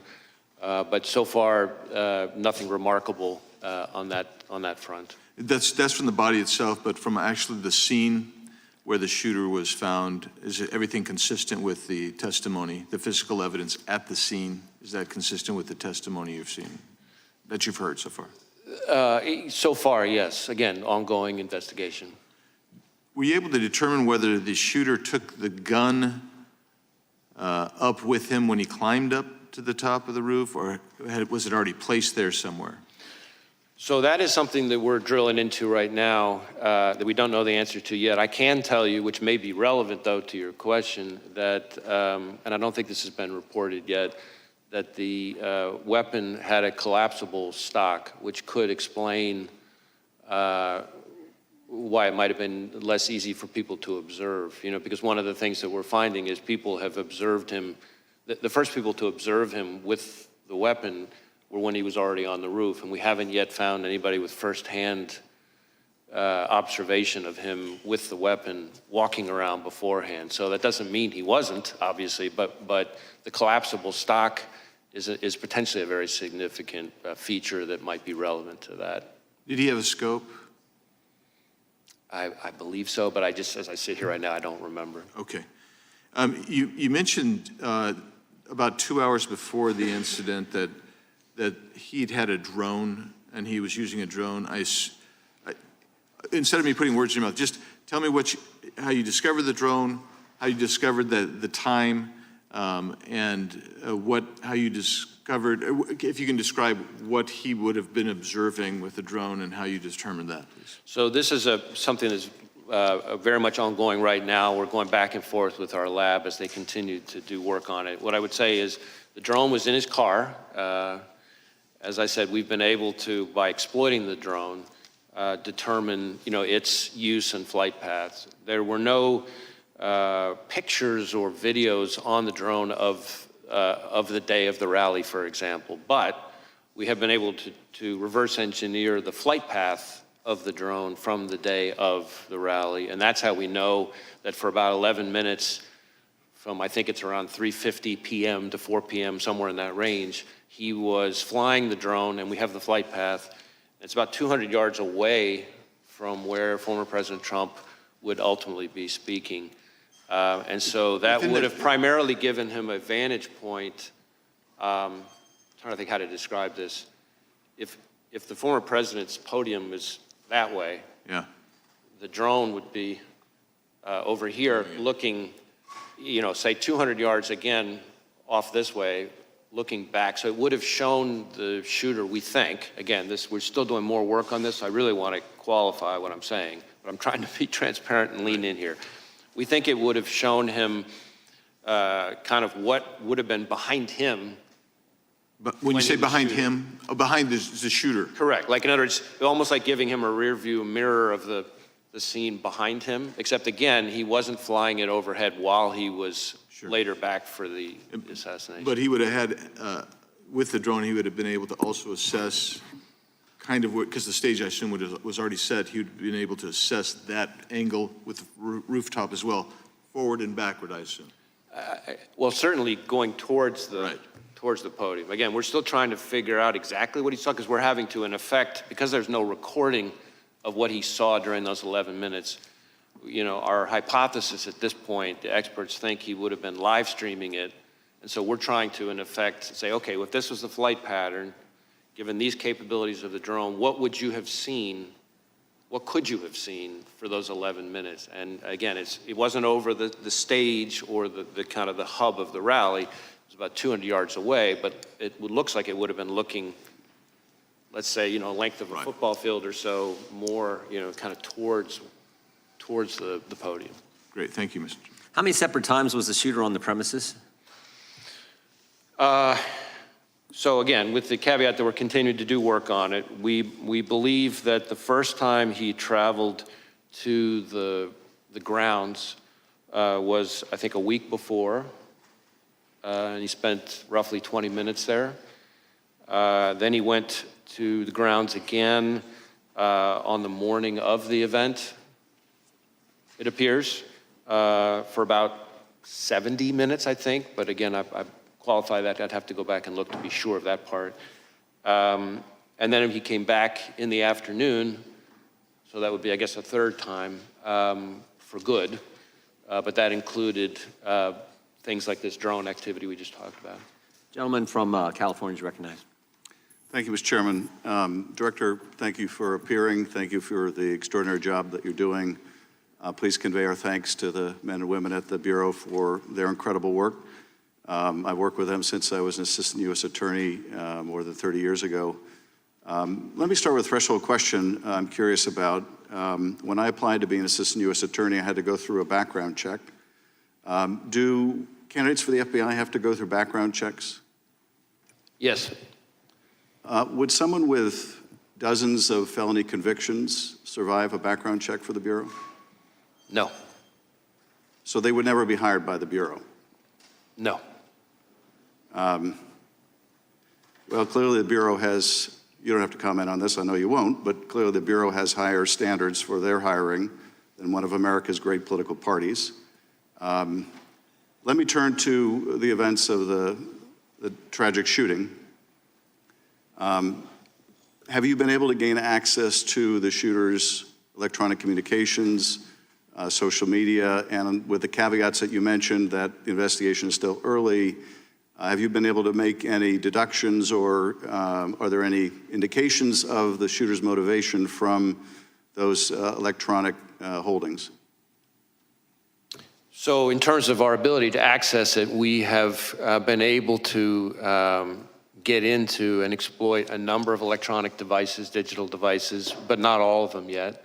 And then within his various accounts, we've been able to get access to some of them, but some of them we're still waiting on. Some of them we may never get access to because of the encryption issue, that it presents an increasingly vexing barrier for law enforcement, not just the FBI, but for law enforcement all over the country. But we're still drilling into that. We have some information. Some places we've been able to look, some places we will be able to look, some places we may never be able to see, no matter how good our legal process is. But that's what we're looking at right now. In terms of what we've been able to find so far, a lot of the usual repositories of information have not yielded anything notable in terms of motive or like ideology. Having said that, it does appear fairly clear that he was interested in public figures, kind of more broadly, and I think this is important, that starting somewhere around July 6th or so, he became very focused on former President Trump and this rally.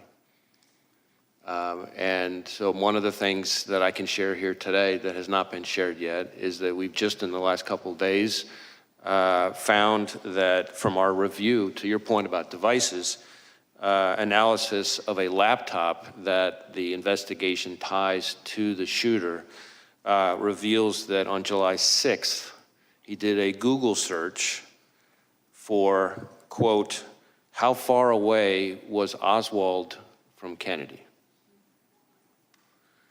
And so that's a search that obviously is significant in terms of his state of mind. That is the same day that it appears that he registered for the Butler rally. And when you say that his electronic holdings indicated an interest in different public figures, without revealing anything you're not comfortable revealing about those public figures, can you tell us anything generally about them, either the offices they hold, their political party, or was it simply people of a high profile?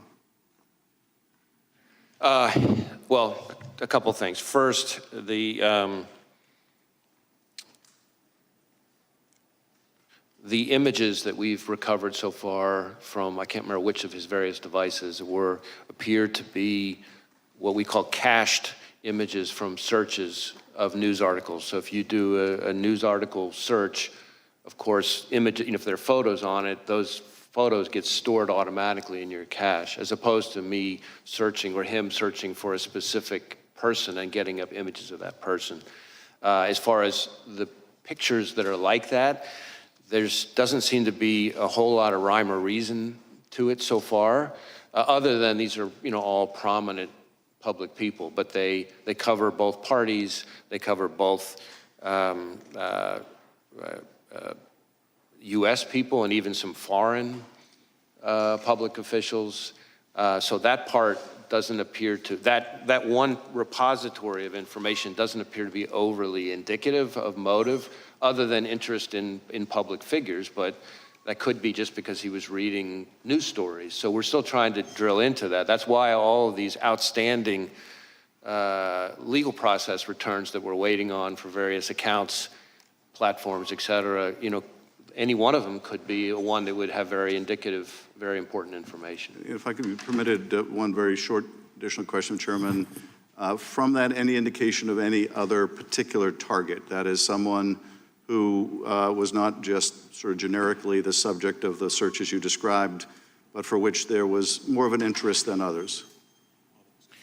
There's the information I just described at the moment does not appear particularly indicative of targeting in its own right.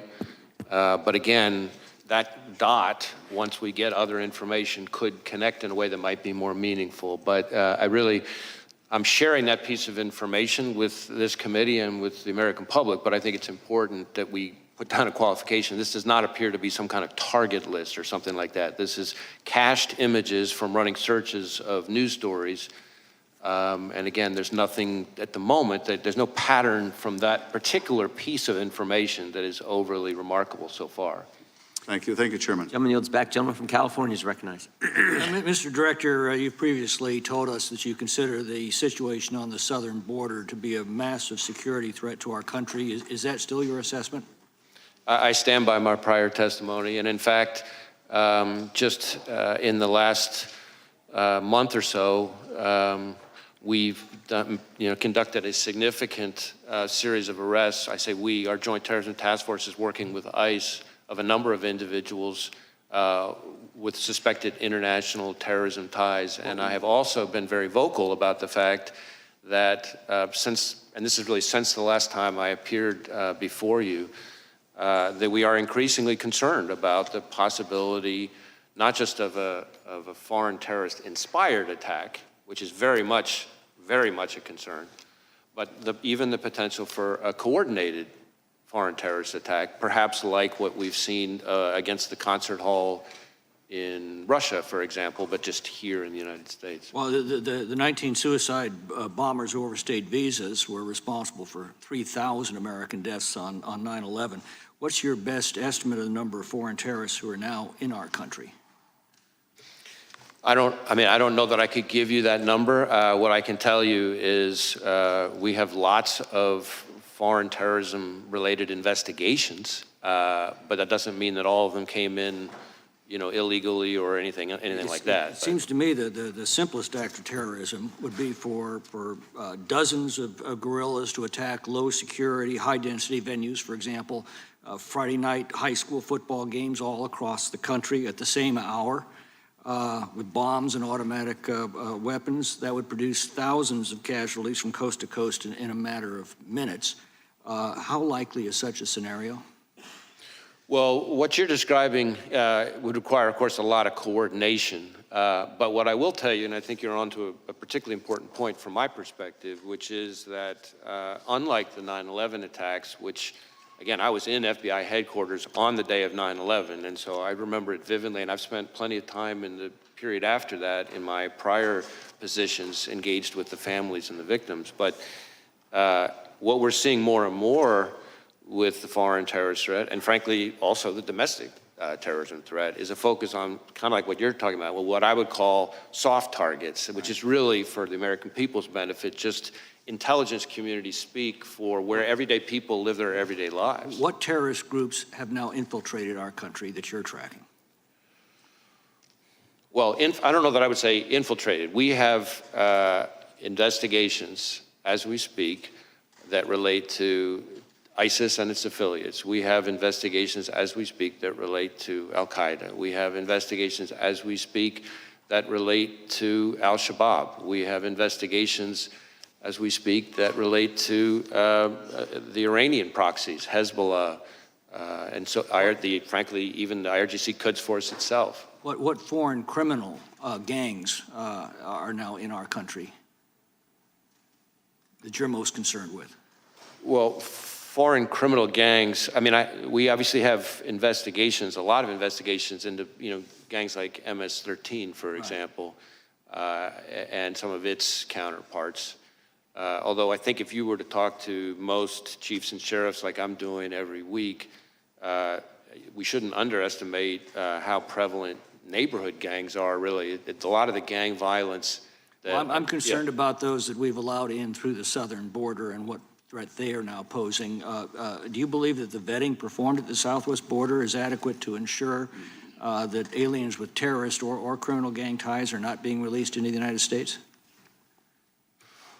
Well, it's not really for me to speak to the vetting. What I would tell you is that... you have to deal with it once they're released in the United States. And one of the concerns that I have, which I touched on briefly in my opening, is there's been a lot of focus on the number of known or suspected terrorists encountered at the border. And that number has increased over the last 5 or 6 years, and that should be of concern.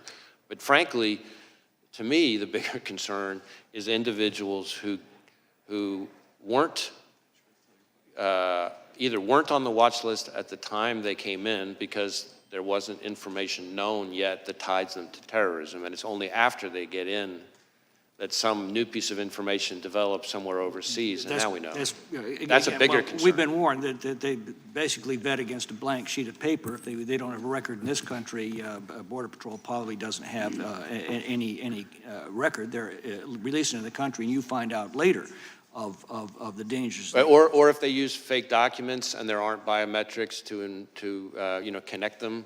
Sometimes there are people who come in who, because of the nature of the threat information that puts somebody on the watch list, there wasn't, fingerprints from the person at the time, because not every piece of intelligence comes with fingerprints.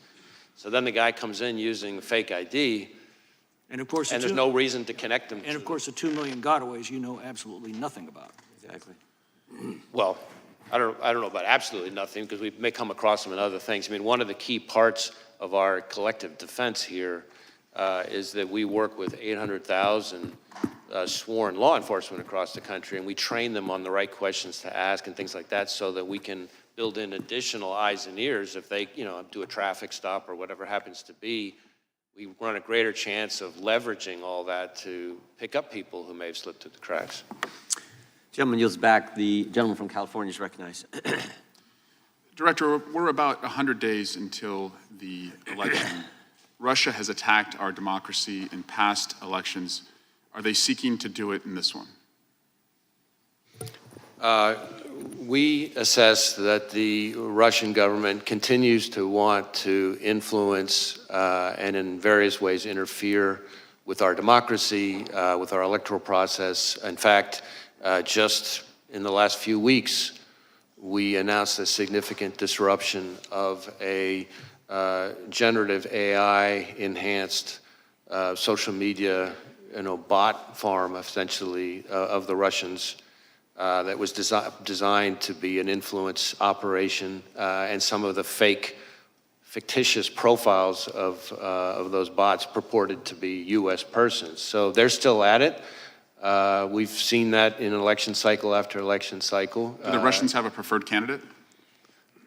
I'm not sure that I could speak to that here, but certainly what I would tell you is it's not just the Russians, and I think that's important for people to know too. There's a lot of attention to the Russians, as there should be, but we also know, you may recall that in 2020, Director Ratcliffe and I announced an effort by the Iranians to try to interfere, and more recently, we've had indictments related to China. 34 Chinese MPS officers creating fictitious personas, posting false information online, full of narratives designed to sow divisiveness, discord, undermine us. And I'm talking about narratives that they were pushing, again, purporting to be Americans, but actually Chinese MPS officers.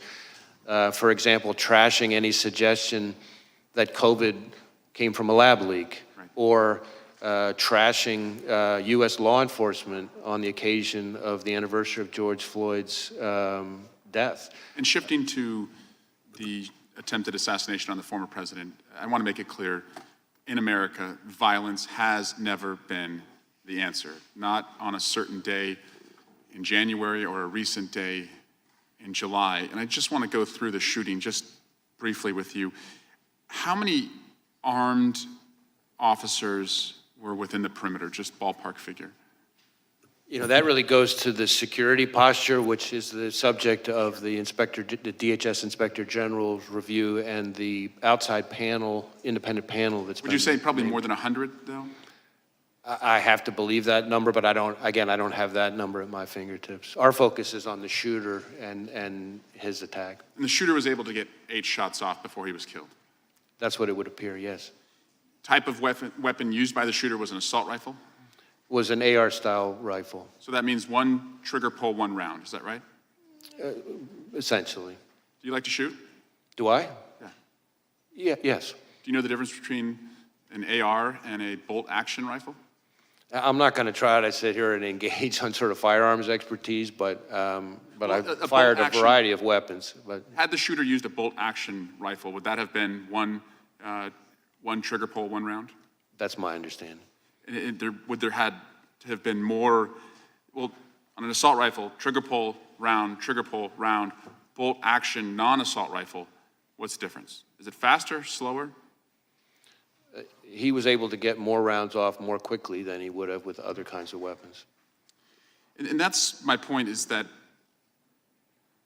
we can add additional resources to protect political candidates, and we should. The people who went to that rally deserved to be protected from gun violence, just like the students at Parkland deserve to be protected from gun violence, just like the babies at Sandy Hook deserve to be protected from gun violence. So we'll devote more resources. We've added a presidential candidate who is also now protected. But if we're being honest with ourselves, we have armed this country to the teeth. And we have allowed the most dangerous people to have access to the most dangerous weapons.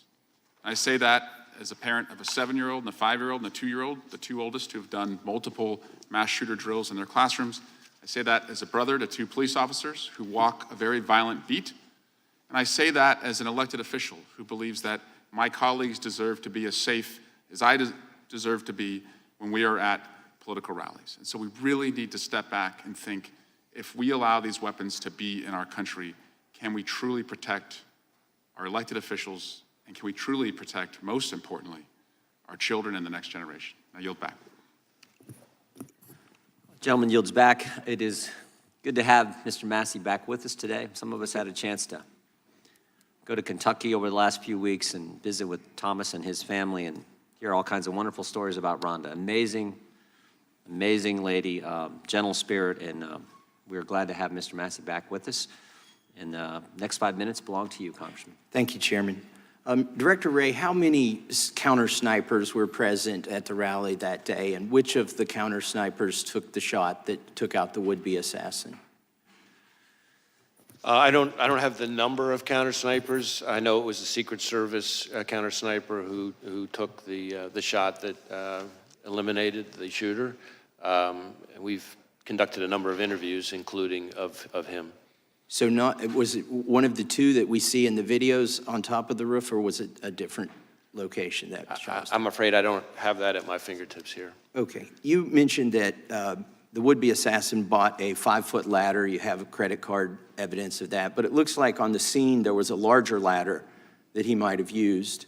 Do you know which ladder he used to get to the roof? And do you have possession of that 5-foot ladder and the other ladder? And do you know how the taller ladder got to the scene? So this whole business about the ladder is something we're drilling into more. We do have possession of the 5-foot ladder that he purchased close in time to his attempted assassination. That we've traced the purchase of that ladder from a receipt, a bloodied receipt that he had on him at the time his body was recovered on the roof. We do not yet know for sure how exactly he got up on the roof. We're looking at various forensic pieces to try to kind of piece that together. So more to come on that. Do you know where the 5-foot ladder was found or retrieved? Was it near the roof, or was it still in his vehicle? Neither. I don't have it in front of me, but I know that it was not. I know that it was not on scene, and I know that it was not in his vehicle. But we can circle back to you and get to that. Is there any evidence at all that he may have been in contact with somebody else before this occurred that may have had any prior knowledge or may have helped him plan this event? Well, needless to say, that is a question that we're intensely focused on, because that would obviously be incredibly meaningful. So far, underline, so far, we have not found any evidence of any accomplices or co-conspirators, foreign or domestic. And you're using geolocation data to see if his cell phone was near another cell phone, I presume? Right, we're doing lots of different kinds of cellular analysis, geolocation stuff, looking at his accounts. He, from everything we've seen, which is consistent with what we've learned in interviews, a lot of people describe him as a loner. That does kind of fit with what we're seeing in his devices. His list of contacts, for example, is very short, compared to what you would normally see from most people. So it doesn't appear to be a whole lot of interaction between him, face-to-face or digital with a lot of people.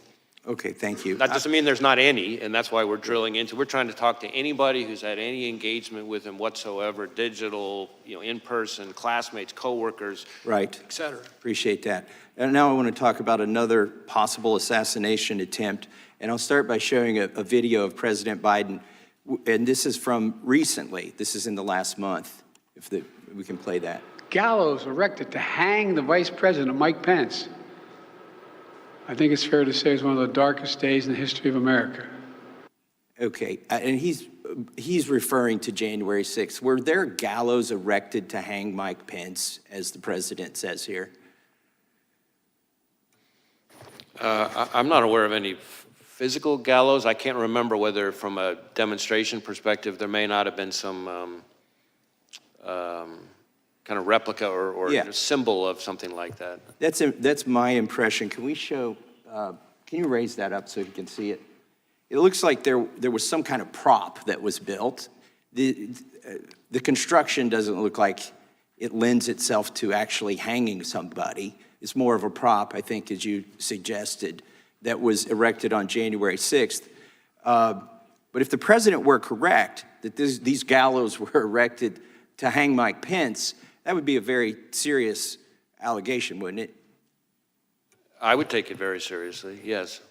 Has anybody been arrested, or do you have any leads in conjunction with the erection of this gallows? We had a picture here on the screen, if you can show it again. It was just up there. There's an individual here who's seen near these gallows. Has he been arrested? Have you identified this person? I don't know that I could speak to this specific person or the gallows that are pictured on the image. We have had, I think, 850 people who have pled guilty to federal crimes related to January 6th, and I think, another 180, I think it is, convicted at trials. So I can't be sure. And some of them merely for going into the Capitol, but here the president suggests that individual intended to hang Vice President Pence, which seems like kind of a wild claim myself, given the construction of those gallows. But if we are to take him seriously, or even if we aren't, let me just finish by saying this. If you have no leads, or you're not sure if anybody who erected those gallows was arrested or is being investigated, were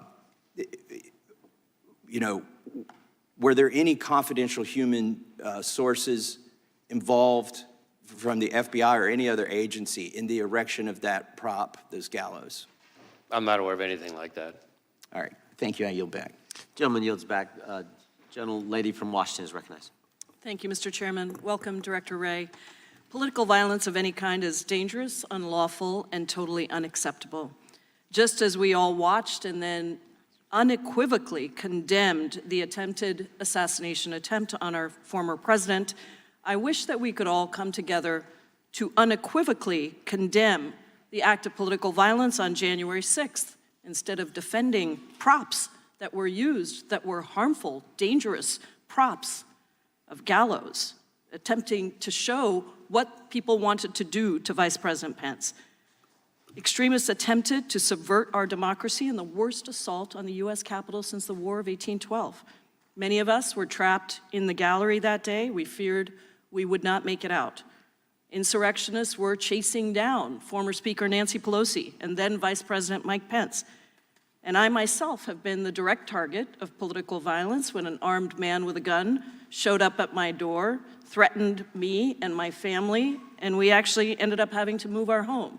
So I understand the increased tenor of political violence that is racking our country. It has been on the rise, fomented by violent and dehumanizing rhetoric from top public officials, including the former president and members of Congress, sadly, and bolstered by the proliferation of easily accessible guns, including assault-style weapons. All of this violence is unacceptable, and I wholeheartedly condemn it. I just hope we condemn all of the violence, not just one or two incidents. Mr. Wray, today I want to focus on the role of the FBI and the need for the Bureau to remain politically neutral and independent. The FBI cannot and should not be subject to the whims of any president. The majority apparently doesn't think that the FBI needs to be politically neutral and independent. They want an FBI subordinate to the president, not accountable to the American people. That is one part of a larger plan to undermine our democracy, to remove the checks and balances that have protected us, and ultimately to subvert our freedoms. That agenda, promulgated by the former president, his loyalists, and their MAGA allies, is called Project 2025. It is publicly available online. I encourage everyone who's watching this to Google it. It includes plans to undermine every part of our government, including the FBI.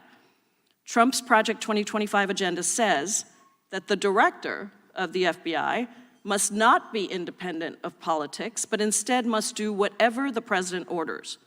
Under Trump's Project 2025, Trump loyalists would undermine the non-political and independent structure of the FBI. Project 2025 openly calls on the next conservative administration to support, quote, a vast expansion of the number of political appointees in every office across the DOJ, especially the FBI. And so, Mr. Wray, given your extensive experience as a law enforcement professional at DOJ across multiple Republican and Democratic administrations, why do you think it's important that the FBI maintain political independence from the president? I think the FBI is and needs to stay independent, and that means protecting the American people without fear or favor, upholding the Constitution and the rule of law, and it means following the facts wherever they lead, no matter who likes it. And I add that last part because the essence of independence and objectivity is not that an investigation is going to always yield the result you want. Our independence and objectivity can't only be respected when you like the outcome.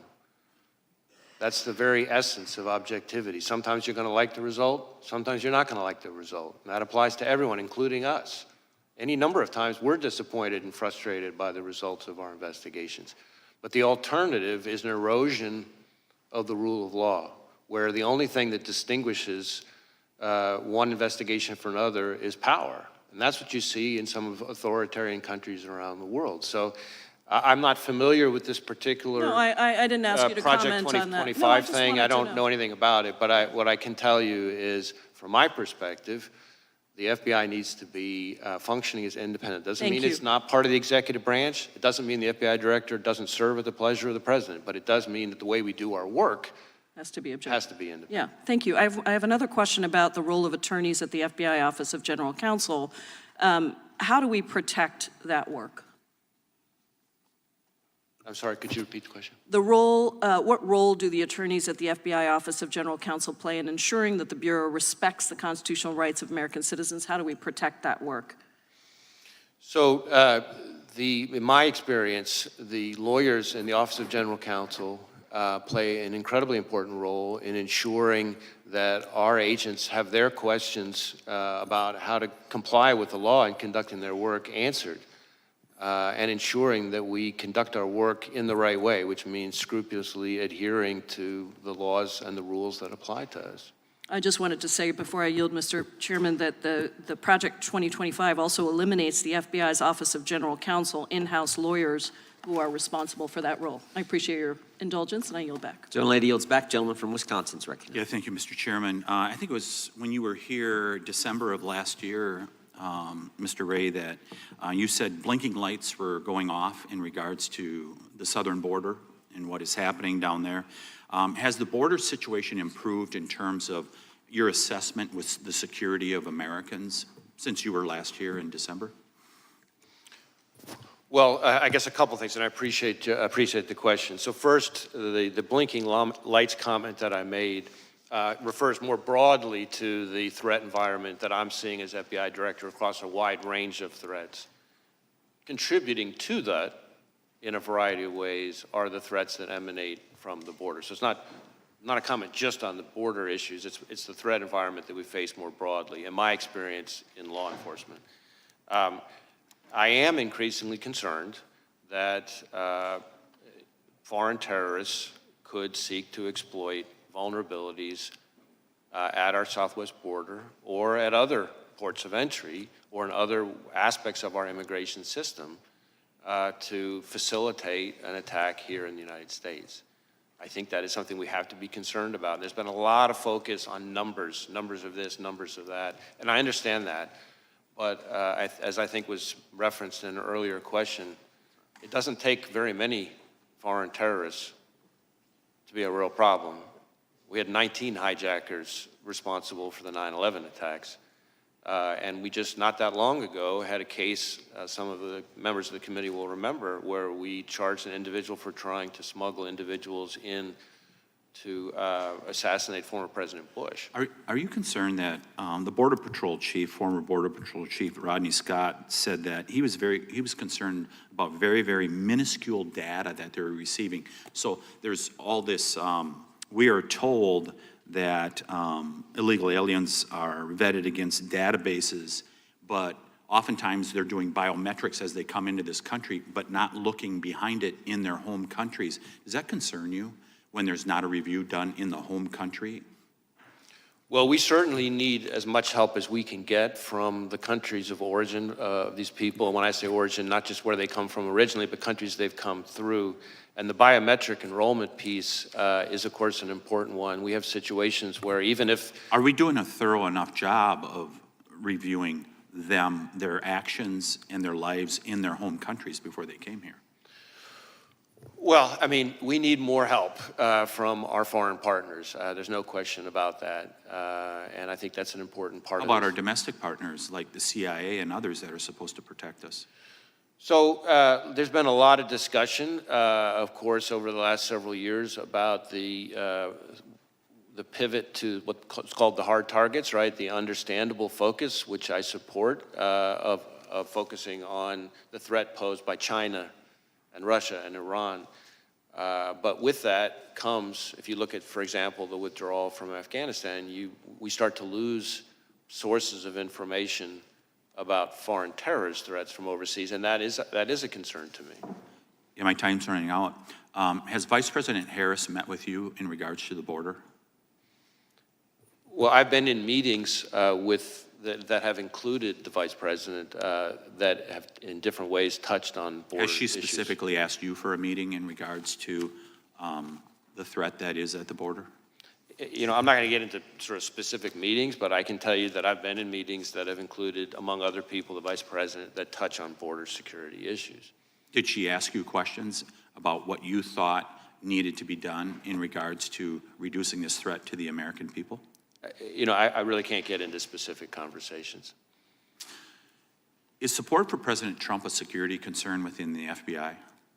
I'm sorry, I couldn't hear it. Is support for President Trump a security concern amongst your employees? No.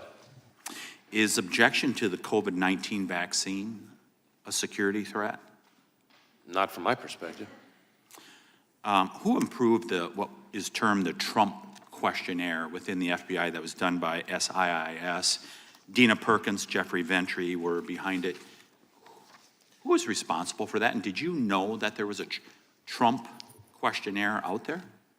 So the document you're asking about is an interview outline that we only recently learned about, and in my view is completely inappropriate. I asked my team to get to the bottom of what happened and to ensure that doesn't happen again, and I've learned that it's not an FBI form, that its use was isolated, that it was created not by an FBI employee, but by an outside contractor, and that individual is no longer affiliated with the FBI. But we are sending what we have found to the Office of Inspector General, and we'll cooperate, of course, with anything they find. Mr. Chairman, I'll just close with this. We keep hearing about these isolated examples, whether it's Richmond Catholics, this instance. When isn't it a pattern? I yield back. Gentleman goes back, Mr. Correa. Thank you, Mr. Chairman, and Director Wray, welcome again to this committee, and I want to thank you and your agents for the good job you're doing to protect Americans. Earlier this week, I was part of the group that went out to visit Butler, Pennsylvania Homeland Security members. I agree with my colleagues that have said violence has no part in our democracy. And I trust you will investigate the events surrounding July 13th thoroughly. I'm going to ask you a question. I hope you'll keep it in mind as your investigation proceeds, which is, who's in charge? Who's in charge at a campaign rally, setting it up? Secret Service or a campaign? And I ask this question because when I was there, had a couple of law enforcement individuals alluding to that question as well.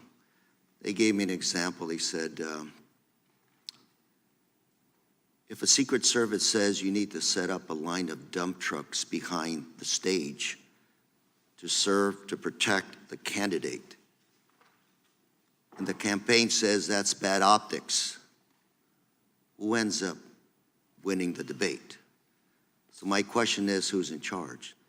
And as you investigate this crime scene, hope you ask the locally elected officials. I spoke to a county supervisor, local police and sheriff. They all had information they wanted us to know, to relay. We just didn't have the opportunity to sit down and talk to them. There was a lot of concern that they weren't given enough time to prepare for this rally. They thought there were things that could have been done better. And ultimately, what I keep thinking, what I keep coming back to is question, who's in charge at these rallies? I think it's an important one because we have an election right around the corner. Pennsylvania, Butler, these areas, battleground states around the country will continue to be areas where our candidates, both sides, will show up, and the threats will continue to be there. So I hope, Director Wray, that you'll keep that statement in mind as you continue to investigate this crime scene. Well, I appreciate the question. I will tell you that we've conducted well over 400 interviews, but we have many more still to conduct. And as is not unusual in an investigation, I'm sure there will be situations where we have to go back to people we've already interviewed with follow-up questions. And our interviews cover a wide range of people. I do think it's important to make sure that the committee and the American people understand the scope of our investigation versus the scope of others. Our investigation is focused on the shooter and his attack. There is, of course, and I understand completely why, there are two separate reviews, one by the DHS Inspector General and the other by this outside independent panel that's been announced, that are focused on the security posture, the adequacy of the security posture at the rally, Secret Service decision-making and actions and things like that. And so I certainly understand why there are all those questions, but those are in scope of those two other reviews, and of course, whatever Congress chooses to do. Our investigation, though, because of our interviews of people who are on the scene, will relate to that in some ways, and we're going to share whatever we learn that's relevant with those other reviews. Director Wray, my last minute that I have, I'm going to flip quickly to your good job resources. Earlier this year in the Appropriations Committee, you testified that you were, for 2024, your budget was $500 million below what you needed to sustain your 2023 efforts. A few minutes ago, you talked about foreign terrorists. The last few weeks, I know information has emerged. That information came from FISA information that was able to be collected overseas on these possible terrorist threats. What we have here today is a domestic terrorist, what looks to be a lone wolf. Your statements, there's nothing really there that would have tipped anybody off to this individual. Is that what I'm hearing from you? Well, I don't know that I'd go quite that far because we're still investigating a lot related to the shooter. It does appear so far that we're seeing less in his... My 6 seconds, I would just say, I would ask that you let us know what resources you need to protect the American public and our candidates in our democratic system. I appreciate the question. I would just say this. We are in, as I've said consistently today and for quite some time now, we are in an elevated threat environment covering a wide range of threats, and the FBI is central to protecting the American people from those threats. And state and local law enforcement, who depend on us every day, rely on us for all sorts of services, databases, forensic support, training. I could go on and on and on. And a lot of those departments, unlike the FBI, have had a hard time recruiting. And so this is not a time to pull back on our funding because we're going to leave our brothers and sisters in state and local law enforcement twisting in the wind, and then by extension, the American people we're all collectively sworn to protect. Thank you, and Mr. Chair, I yield. Gentleman yields back. Gentleman from Texas, recognized. Thank you, Chairman. Thank you, Director Wray, for being here. When did you last speak with President Biden? I don't have the exact date, but it's been certainly since the, since the shooting. So you have spoken to the president since the assassination attempt on President Trump's life? Yes, sir. And what was the mental state of the president? We had a perfectly professional conversation. And are you, do you have any scheduled briefings of the president upcoming? Not at the moment specifically scheduled, no. In 2016 and 2015, top FBI officials infamously texted about, quote, their insurance policy to make sure Trump was never elected or inaugurated as president. Have any FBI agents texted, emailed, or expressed disappointment that Trump survived the assassination attempt or otherwise editorialized about the assassination attempt? I don't know about any agents. There have been at least 2 instances, I think, or 1 instance of an individual who posted something that I consider outrageous and totally inappropriate and unacceptable. And that individual has been referred to our inspection division, which is the arm, our sort of internal affairs investigatory arm that, that does the disciplinary process. Okay. Will you report back to this committee any other incidents? I'll do my best to share information with the committee. You testified earlier that the FBI maintains high standards irrespective of so-called diversity efforts. Is it true that in December of 2016, former Director Comey lowered the passing standards for Phase 1, allowing an influx of previously unqualified applicants to continue in the hiring process who normally would have been stopped back in December of 2016?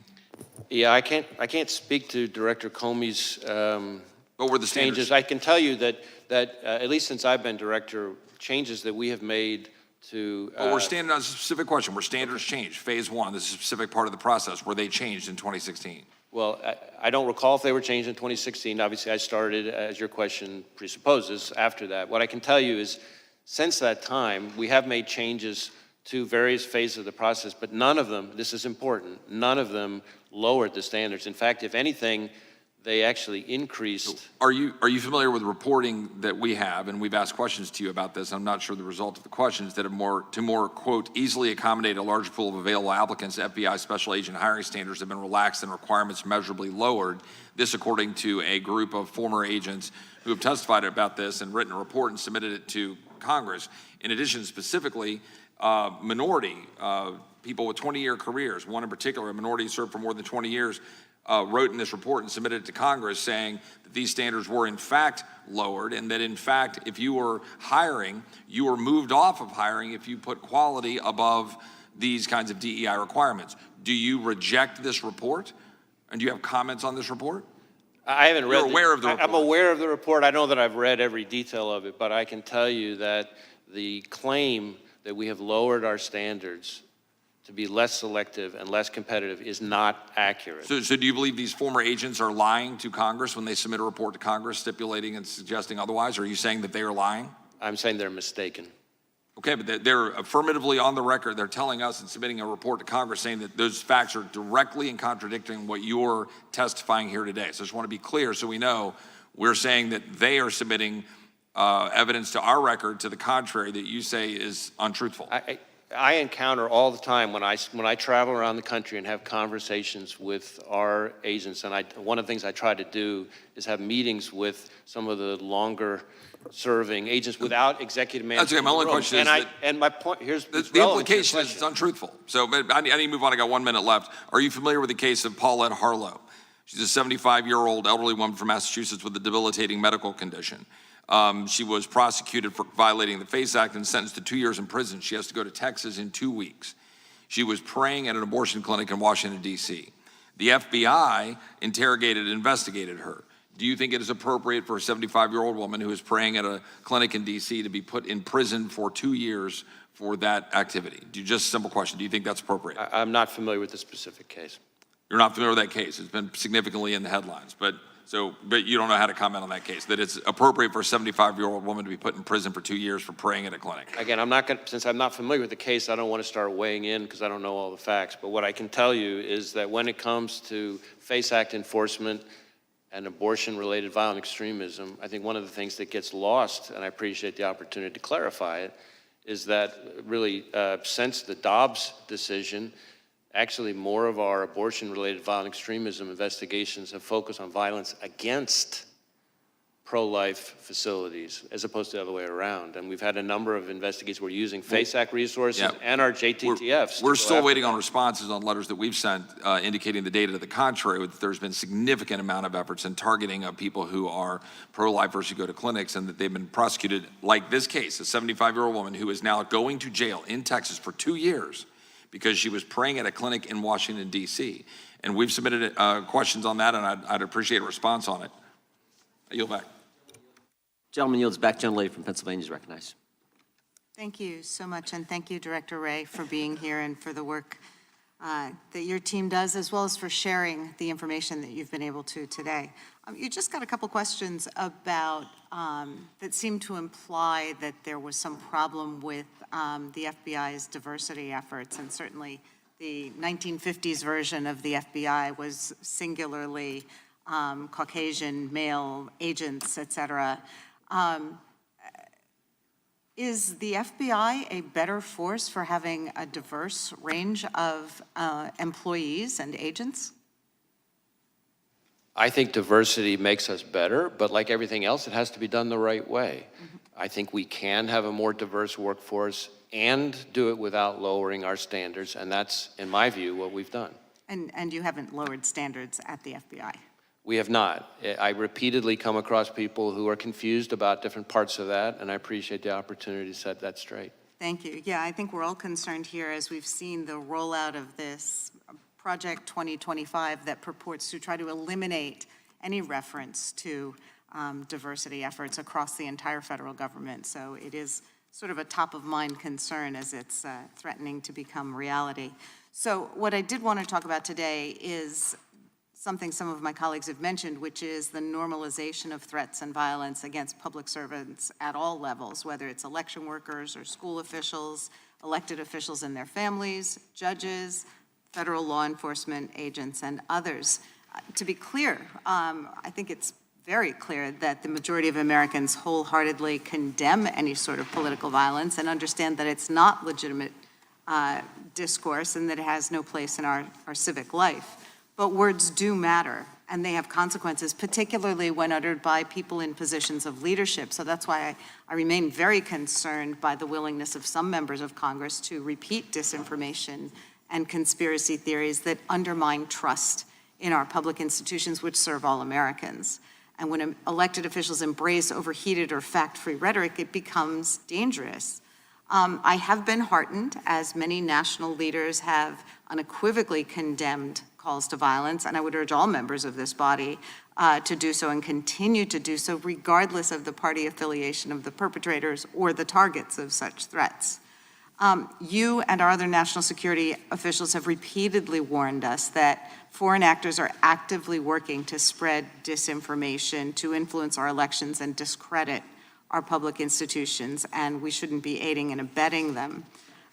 So to live in a country that we aspire to, where our most valued democratic processes like free and fair elections can be carried out unimpeded, and people can run for office, serve their communities, and exercise their right to vote without fear of violence, we've had some concerns about violence around our elections. In 2020, the endorsement and promulgation of falsehoods about the election results by the former president and his campaign led to threats and attacks against election officials and poll workers in Pennsylvania.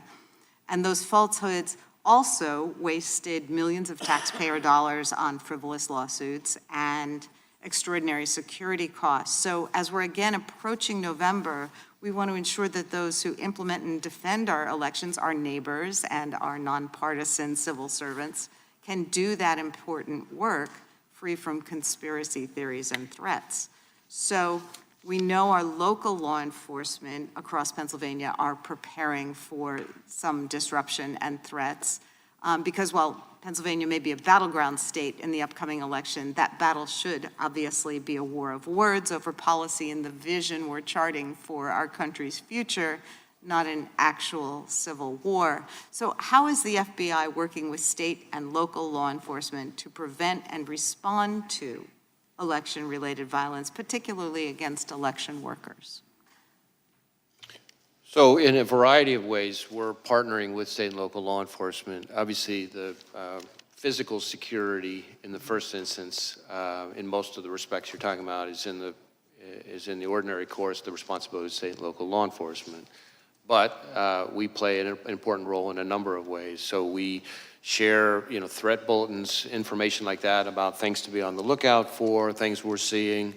If we ever have specific threat information, then we work to get it to the right people. We have election crime coordinators, which we've had for decades in all 56 field offices who have existing relationship with not just state and local law enforcement, but election officials, especially focus on security and threat-related issues. And then, of course, we're participating in the Election Threats Task Force that DOJ set up, which is focused on threats of violence or actual violence against election workers specifically. And we've had a number of arrests and even some convictions already on that. Okay. Thank you for your input. I yield back. Gentlelady yields back, Director. It's my intention to go approximately another half an hour. Then we will break for the Prime Minister of Israel's address to the Congress on the floor, give you a chance for lunch, and then resume after that. But we'll keep pushing through for the next half hour if we can. Gentlelady from Indiana is recognized. Thank you, Mr. Chairman. Thank you, Director Wray.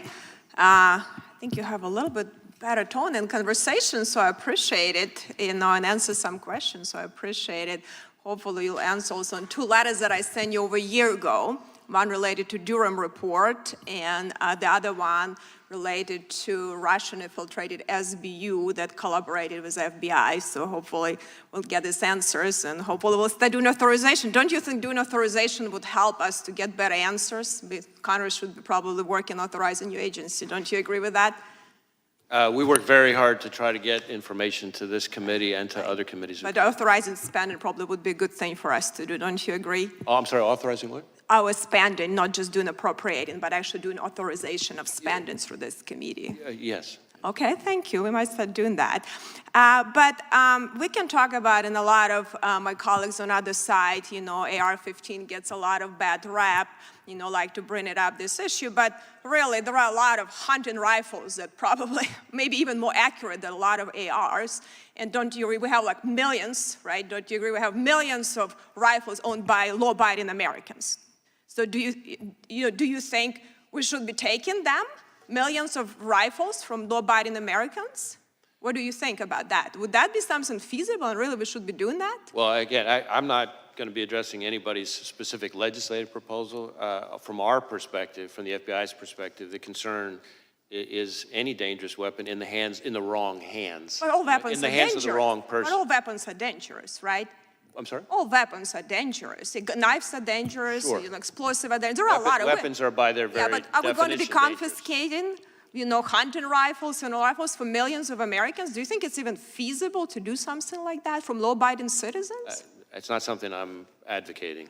Okay, well, thank you. I appreciate that. So we have to go back. That was a catastrophic failure of security. That what's happened, recently with attempted assassination. Don't you agree with that? Well, I think former Director Cheadle has already publicly acknowledged that it was, I think her words were, a significant operational failure. Then we had, similar situation, a different, talking about bad optics. Speaker Pelosi at that time didn't want to have bad optics on January 6th, and we didn't have proper security here on January 6th. That was a catastrophic failure too. Are we looking at that? Any one conclusion was made from that? Have we made any adjustments?